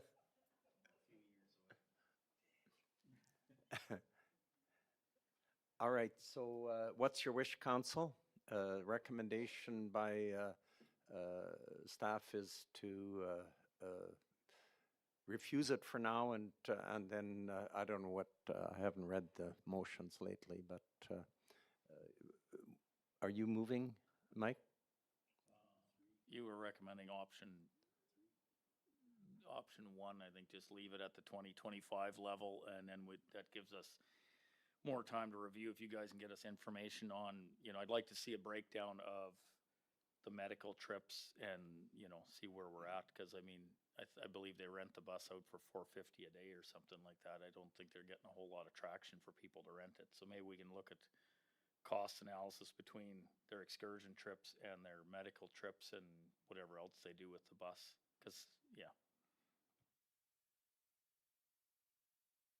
Through the chair, this is one of the items that is coming forward that we're going to review completely.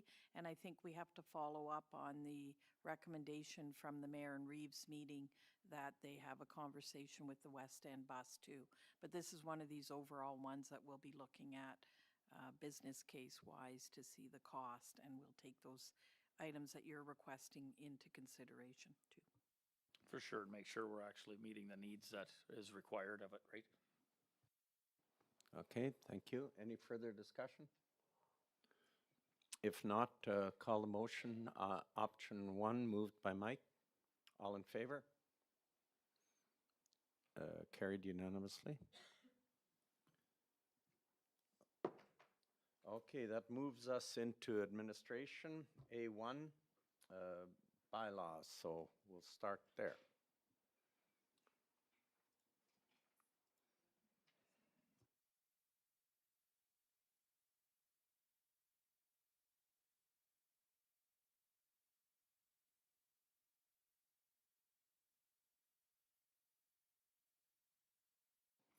You're on your own, Carla. Okay, thank you. Bringing forth for third and final reading of interim borrowing bylaw 01/2026. This was approved at, sorry, I wrote this down, was approved on the January 8th meeting. We did have a first and second reading, so this is just for third reading. Again, this assists us for the time to ensure we have enough money in our, a line of credit in our operating bank account in the interim before property taxes have been paid, so. Okay, thank you. So you'll recall last meeting, we did first and second reading. This is the third reading for that. Would someone make a motion? Dale makes motion number one. Yeah. Number one. Okay. Bo? Oh, you're voting already. Okay, any discussion on the motion? All those in favor?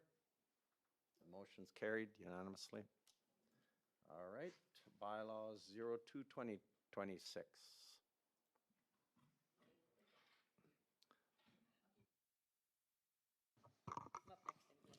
Good afternoon, Mr. Reeve and Council. So administration is seeking the first reading of bylaw 02-2025. Taking care of the, sorry, 26, thank you. The water distribution utility bylaw that governs how we handle the West Interlake District Wild Commission water line. So EBCOR water is brought out west of Edmonton and distributed with the Wild water system. We just needed a bylaw to deal with the two customers that we have. It outlines the supply of water, water metering, use of the system, disconnections, penalties, and the utility rates. And that's what we're here in front of you today. There's just been an adjustment to the bulk rates that have been charged by the Wild water system. They've gone up from 336 to 353, which is an increase of 5%. So we're recommending that we increase our rates that we charge back after the flat fee, leaving the monthly flat fee alone and adding 5% onto our cubic meter charge, bringing it to a $4.60 per cubic meter charge. So option one is that we actually bring first reading back of this bylaw today, and then in future council meetings, bring back second and third reading. We're available for questions. Okay, thank you very much. Questions on this bylaw? Oh, we can ask a question. Do those rates compare with other rates in the other counties? I'm just curious. Through the chair. So this is a very unique situation. So in terms of water provision, if you were to say compare your water bill to towns, town of Stony Plain, Spruce Groves, be different. This is very, very affordable water. Okay, okay. Anyone want to make a motion on this then? Mike? And you're moving option? Option one? Okay. Option one's in front of you. Further discussion on option one? So that should be 02/2026 in there.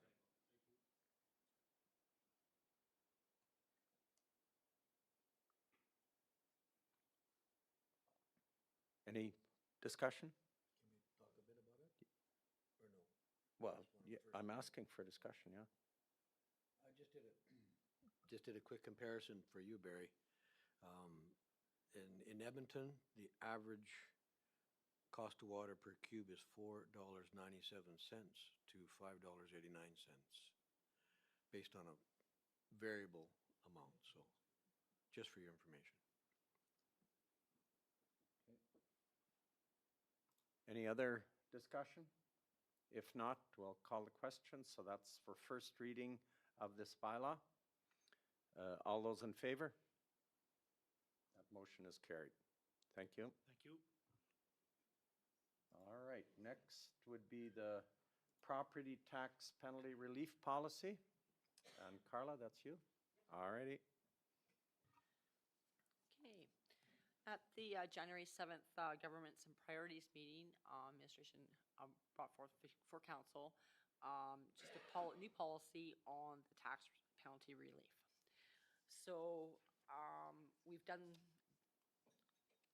kind of went through it just on how penalties are, when people receive them, due dates on June 30th, and how we are dealing with people that may make payments at their banks, that sort of thing. So we're addressing those issues in there. At the last meeting, we did do a little bit of amendment to the policy that was brought forth, and it was regards to the bereavement relief. We did add a line in there that they have to advise us before the last business day of July to qualify for the bereavement on the policy. So otherwise, there has been no changes since the governments and priorities other than for that particular clause.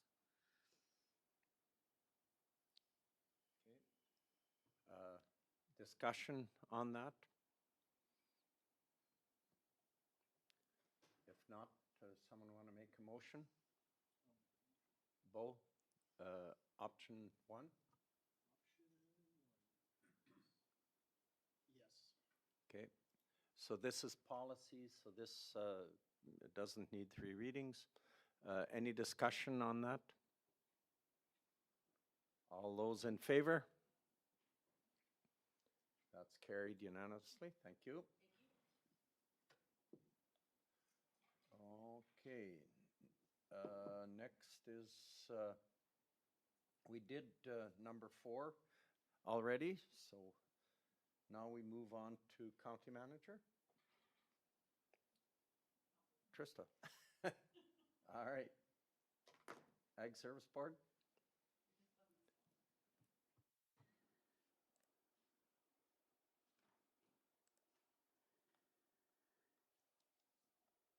So the current council appointments to the Ag Services Board, the ASB, are Councillor Stoney as the Vice President and Councillor Ed Gifford as the Chairperson and Councillor Bo Knish. There's an additional 6 members at large on that committee as well. Reeve Preichus has expressed interest in participating as a voting member. He currently has attended the meeting as an ex officio member, but doesn't give him any voting privileges at that table. Kindly, Councillor Knish has offered to step down to allow the Reeve to assume that position. And so this is just a recommendation to switch those appointments around so that Reeve Preichus is a voting member at the ASB level. Okay, thank you. And he agreed without pressure. In fact, he suggested it. All right, so call for a motion. I'll make the motion that council approve Reeve Preichus to the Laxanan County Agricultural Service Board and further remove Councillor Bo Knish from that appointment. Okay, thank you. Any discussion? All in favor? Motion's carried. Thanks for your service, Bo. Yeah. We thought we'd make a farmer out of him, you know? Good try. I'll give you a parting gift, I'm sure. All right, moving on, committee reports. Ann? Thank you. This is just a new item we're going to be adding to every council meeting, the second council meeting of the month, and it's giving council an opportunity to let the public know what events and meetings that they have been attending. Thank you. So the idea here is, and has everyone made their list of what they've done? Okay, well, I'll just start, and then we can go around the table. So this was on suggestion by our CAO that not only to inform each other, but even more importantly, to inform the public of what we're actually doing the rest of the month, other than our meeting dates that are public information. So I just put on mine, a lot of the last half of December was spent on the search for a CEO. which I know all of us were quite involved with. And so that was a big part of that. We have spent 2 days interviewing people, and then in addition, we had a couple of special meetings on making decisions, which are public meetings. I personally did a lot of phone calls once we decided to offer the job to Anne, phone calls with Anne and phone calls with the lawyer during the Christmas break, spent quite a bit of time on that. We did on December 19th, we did a legal orientation with Mike Sullivan, and that was an informative session as well, which all of council attended. I mentioned the special county meetings December 23rd and December 30th, where we first decided on offering Anne the contract, secondly, approving the actual contract. During that time, I'm sure everyone else did too, but we had a lot of snow in that period of time. So I think all of us fielded a number of calls about snow removal and roads and other issues that came up there. January 7th was our governance and priorities meeting, which was public, and the following date on January 7th, the council meeting. January 12th, some of us attended the Pembina District RMA meetings. That was via Teams. The three of us were at the office here and took part in it there, and it became a longer meeting than I expected it to be. ASB committee meeting I attended on the 13th of January, and also the Alice meeting that we give some funds or approve funds there for that. And then the Mayors and Reeves meeting in Onaway that our CAO attended with me, and Trista attended as well. And then January 20th to 22nd was the Ag Service Board Conference in Edmonton, which I'll just say a few words about it. I was quite disappointed in it the first couple of days. The last day did make up for it a bit. There was some very good speakers and very informative, and gives me some ideas of the one group was a panel discussion and businesses, local businesses that talked about what they did, and it was actually quite invigorating to hear what some of those businesses are doing. And it puts them on a stage too, and teaches others what's available and what can be done. And as I understand, next year, that was the Northeast region that hosted it, even though it was in Edmonton. Next year, the Northwest region is hosting the ASB conference, so we're going to be part, Aaron is part of the steering committee, and I've already chatted with him about that we need to do a much better job than what Northeast did in terms of speakers. And I think every speaker should leave us with something. And the only thing that some of the speakers left me with was wishing I hadn't gone to them. So I really do believe that that is important. And I think we need to be involved and make sure that that is a conference everyone leaves and says, wow, we want to go back next year. Okay, that's my report. So, or Go next, yeah. Okay. Well, as you alluded to, we did the CAO stuff. I didn't go back to December in my notes, but January 6th, I went to Sandy Lake and Sunrise Village lake restoration meetings. I've been attending those the last few months just to try to get, since we border those summer villages. So I go there and just see if we can lend a hand. You know, they want to try to get the lake level, clean it up, and, you know, kind of the same issue as a lot of lakes around here. The 7th was a governance priorities meeting. January 8th was council meeting.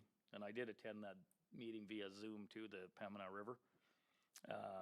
January 14th, 15th, we went to the Alberta Sand and Gravel Conference at River Cree, which was really good. We met a lot of higher up people there from Heidelberg and Lafarge and stuff, and was great to have conversations with them. The evening of the 15th, went and met with Shane Getson and Michael Cooper at Riviera Cabar and chatted to them a little bit, so that was good. January 17th, we did a meet and greet with the Summer Villages East. January 21st, I had an East End Bus Committee meeting, and then today we're here. So that's the month of January. Thank you very much. Barry, you're next. Some of mine will be repeat of Mike's because we were at a lot of the events together. Obviously, January 7th, you had an MPC meeting here. The 14th, 15th, Jill, Mike, and I were at the gravel conference, made some really good contacts. We were actually the talk of the conference that we were there showing support, and that we're open for business, so we're hoping to get a lot more business for the county. We obviously attended the town hall with Shane Getson and Michael Cooper, learned a lot there as well. Yeah, so a lot of it's repeat, because Mike and I have been attending a lot of the same things. We're here today. I can say around Christmas, I did go around my entire subdivision, try to push guys' driveways back for them as a little Christmas gift. And I got to play with my skid steer, so. Okay, Dale? Well, I'm just going to go back to November. November 13th, I attended a meeting at Water's Edge to discuss with them about hooking up to our water system, which was a very good meeting. Then on December 1st, I attended the Highway 43 East Waste Commission, and there I am been appointed chairman of that, so we'll be meeting more often than that. I also met with Wild Water December 11th. I'm a member of that particular group as well. We did talk about the CEO stuff. Let's just renew that. December 10th, I had a meeting with Rich Valley Ag Society to just basically introduce myself and say, okay, the county has been giving you help. We appreciate what you do as a local community group, and don't forget about us. And we can't always guarantee money, but maybe there's other way we can help. I then, on December 15th, we had another Highway East 43 meeting. I was around to talk with a couple ratepayers, one on January 5th who had issues with subdivision in my local area. Then we had a discussion. I went and met some folks in Lackland Nunn on the west side. There's 3 subdivisions there. We had a good meeting. We talked about some of their issues, and then I attended obviously the Pembina River meeting that we had together. I attended one which is probably the one that most everybody wants to hear about, and that's the Lacera AGM. Now, traditionally, in the past, that association, and they still do, they dig up information or issues that they think are pertinent, and then they find all the information they can about them. So if they come forward, chances are it's the right information, and it's also the right information about the decision. And past councils always had the idea that this association was shooting at them. And I believe, so there was kind of like a headbutt type situation. And I always thought it's a great organization, because as council, yes, we can get out, but if you have more people out there helping you in the right direction, I believe it's going to work well. And some of the stuff that they've dug up and spoke about, I passed around what I told them at the meeting. And they were very happy that somebody from council took the time to come and talk to them, because that's really what they want to do. They just want to portray that we can work together. We're not fighting each other. We're working together. I think that's what this council does too. We don't want to fight with anybody. We want to work together. But some of the stuff that they had talked about that night was actually some of the stuff that each one of us has talked about at this table as well, which I thought very interesting. So what that pointed out was that they were thinking a lot like we were thinking. They weren't thinking about ways to make problems. They were thinking about ways to solve those problems, which I thought was really, really good idea. And I got a very good feeling out of that. And I suspect that those relationships now will start to be better between council and between Lucera, which to me is perfect. Then on January 21st, I attended a second or third meeting actually with Water's Edge, again to go over their proposal to try and hook up to the water system that we run through ourselves, and then we sub to Wild, which again, we're probably going to meet again because there's more questions that need to be answered. That pretty much takes me right up to where we are today. Thank you very much. Bo? Well, you guys pretty much covered everything I was going to cover. So I'm just going to mention some of the committees and commissions that I'm on. And we'll start with Municipal Planning Commission, Agriculture Service Board. I'm no longer on that one as Jürgen took over. Alternative Land Use Services, Athabasca Watershed Council, Darwell Lagoon Commission, Highway 43 East Waste Commission, Interlakes Regional and Trails Master Plan Committee, Intermunicipal Collaboration Framework Committee, the Intermunicipal Development Plan Committee, Lake Isle, Lac St. Anne Stewardship Society, North 43 Lagoon Commission, North Saskatchewan Watershed and Alliance Committee, St. Anne Regional Lake Use Committee, St. Anne Regional Trail Committee, and the Sturgeon River Watershed Alliance. Now, with all those committees and commissions, we've been doing basically catch-up. We've been trying to figure out where we're at, what we're doing, and how we're going to go about things from here on.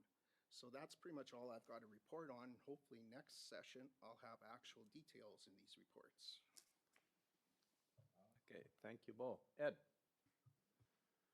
My new year started off with the Cherry Hill Legion meeting. They invited me there. They're in their 80th year this year, so they got a big celebration coming up May 2nd. It'll be a kind of closed celebration for their members and guests, just to the size of the crowd and whatever. I sit as chair as the Ag Service Board and the Alice committees, so we had our meetings on the 13th there. Ag Service, we talked about the wild boar management changes to the provincially. We reviewed them again at the conference. Northern Alberta Family Farm Award. For those of you that aren't aware, there's that Family Farm Award thing. They're doing it again for the North instead of doing it through Northlands or whatever they're doing. And then we reviewed a bunch of resolutions that come up through the conference. On the Alice side, that's the alternate land use, a new batch of applications we went through, and this is the wetland, shoreline, river dugout protection areas. Kind of a great program. I feel is very poorly advertised. We have some producers in the county doing it, but I think we can do better on the advertising. I sit on the board as a director for Community Futures Yellowhead East out of Whitecourt, small business startup company or business or whatever it is. They'll give you a ton of training, financial support, loans, all that stuff for if you're interested in starting a business. We have a bunch of training. That was my first meeting there, so there's a bunch of training, 4 training courses coming up here. And then the conference that Reeve and Councillor Stoney and I attended, plus our members are large. Some of the highlights of the thing was AI and agriculture, so artificial intelligence, the stuff they're using with spraying, that kind of stuff. So even they talked about robots that'll pick weeds versus people. Kind of cool, way out there in the future, right? Economics and trade markets, the world of tariffs, climate and weather, renewable energies, we talked a bunch. The one thing that really got me was the rural veterinary shortage. I didn't even understand or know this. Huge deficit in veterinarians, especially the large animal in the rural end of it. So they had a University of Calgary vet professor there. They're only doing 100 students a year. And what was it, 1,200 were short vets, I think it was the number? So 1,200 vets short in Alberta is doubled now? No, we were only doing 50, and 2 yeah. years ago, they moved it up to 100. But even at 1,200 short, we're only doing 100 a year. There's no way we'll ever catch up doing this. So yeah, we had a great seminar on that, and then we had a whole bunch of resolutions that we went through. And then finally, yeah, right off the start, the conference, they have a chairman's meeting. So I attended that, me and Aaron, and they break us all up into, so I was with different people from different regions. So I had people from Fairview, Wetaskiwin, and Smoky Lake from the Ag Service Board. So it was a great collaboration, discussion points. We had 4 topics or 4 discussion points we had to work through as a group. And yeah, just hear everybody's difference in ag services from north to south and east to west. So it was a really good conference to have there. Good, thank you. Jill? I'm gonna make mine super short and sweet because, well, I'm the last one. December 5th, I went to the Lac-Saint-Anne Foundation organizational meeting, just getting everyone up to speed because we're all new. December 8th was the Beachway Park stakeholders meeting. Again, it was just informational, discussing the year's budget. January 12th, I attended the Pembina District 3 Zoom meeting at home. January 13th was the Agricultural Service Board meeting. January 14th, 15th, I attended the Alberta Gravel and Sand Conference with Mike and Barry.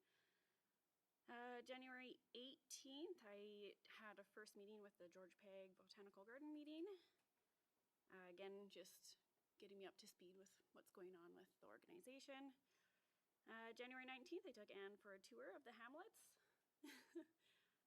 January 20th and to the 22nd, I was at the Agricultural Service Board Conference. And the evening of January 20th, I attended the Sangudo School Council meeting via Zoom. And that's everything. Okay, thank you very much, and thanks to everyone. I think this is a great exercise, and that we can have some discussion of, you know, if we want to make those reports longer and more detailed or not. But I do believe it's a really good thing to hear what everyone's doing and the comments that we have.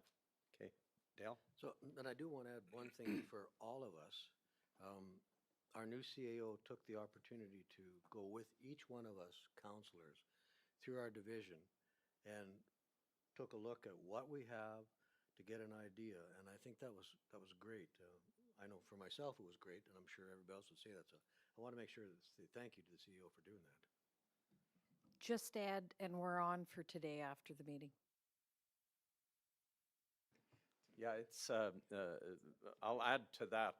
It's really been a pleasure to work with Anne, and it's only been not even 2 weeks, 2 full weeks, and you know, the amount that she has picked up already in our relatively complex county is amazing, and it's been certainly on my behalf as Reeve, and I know I'm just one of 7. But it's really been a pleasure to work with you, and the openness that I think you've shared with each and every one of our council members, and that's going to be really important moving forward as well. So I'm very happy about that. Okay, all right. So moving on, then we've got the subdivision. I think Dale had brought that one up, subdivision. Yes, I sure did. Yeah. I'd like an update. Do we need a motion to accept all this stuff for information? Okay, would someone move to, Jill is moving. All those in favor? Carried. All right, okay, Tanya. Thank you, Mr. Chairman. Councillor Johnson just wanted an update on subdivision number 21, Yes, sub 2025. I wanted on the... And the permit as well. Yeah, the DO220, which is the... Yep, you want to go there first? Wherever you wish. As long as I get the information I need. Cindy, how did we have them recorded on the agenda when you added them as additions? Does it matter? The permit first? Okay, thank you. So thank you. Permit number 25D0220, which is the Bella Vista property. Planning and Development has reached out to the landowner. The landowner has advised verbally that he's waiting on an official plan for his foundation from Jandel Homes.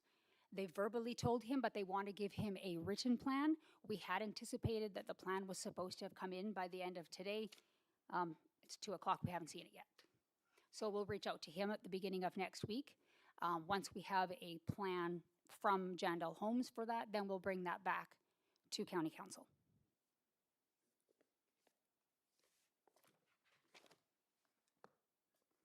The next one is subdivision 021 sub 2025. That is a second parcel out that staff approved. The landowner did have concerns and met with Councillor Johnson. Then the landowner did come into the office and has met with Mr. Edwards and myself to go over the conditions. We have revised a couple of those conditions, so we have reviewed the approach requirements and reduced a couple down. The one he is going to upgrade, because he will require upgrades when they go to place the house on the property. And then we did a site-specific review for the overland drainage, have determined that that's not required on the subdivision or on the remainder, but the environmental reserve for the creek would be required, and he is well aware of that. He did choose then not to appeal the permit conditions. It would have to go to Land Property Rights Tribunal. We did explain to the process that is his right to appeal it, but it would delay his ability to proceed if he so wished. But he was happy with the conditions. We've given him a revised decision. All right, thank you. That's what I wanted to hear, to make sure that we dealt with it and got them all dealt with. Thank you. Okay, thank you very much, Tanya. Okay, that is the end of our agenda, I do believe. What about our meeting, our future meetings for next week? Okay. Times, okay, or the dates you wanted to change? Oh, the dates, yeah, Correct. for We have to next week. change some dates for So we training. get that changed on our agendas. So what have we got for next week? Are we still good for the 28th, 29th? What happened? Well, no, Bo isn't there. Way to go, Bo. Yeah. So we do have on the 30th is the regional municipalities meeting, and that involves everyone, right? Yeah. So that's at 9:30 till 2:30. I've got down at Alberta Beach in their community hall. Okay. At Alberta Beach Senior Center, yeah, wherever that is, I'll find it. So 28th and 29th is scrapped. Nothing those days. Yes, so that our week is basically free other than Friday. Okay, so when, now we got to figure out what dates we're going to, do we need that in public session? Or should we adjourn and then we can just talk about, because that really is no need to be in public session. Okay, okay, with that, I will adjourn the meeting and thank you. Oh. I'd like to make 2 comments, if it's okay.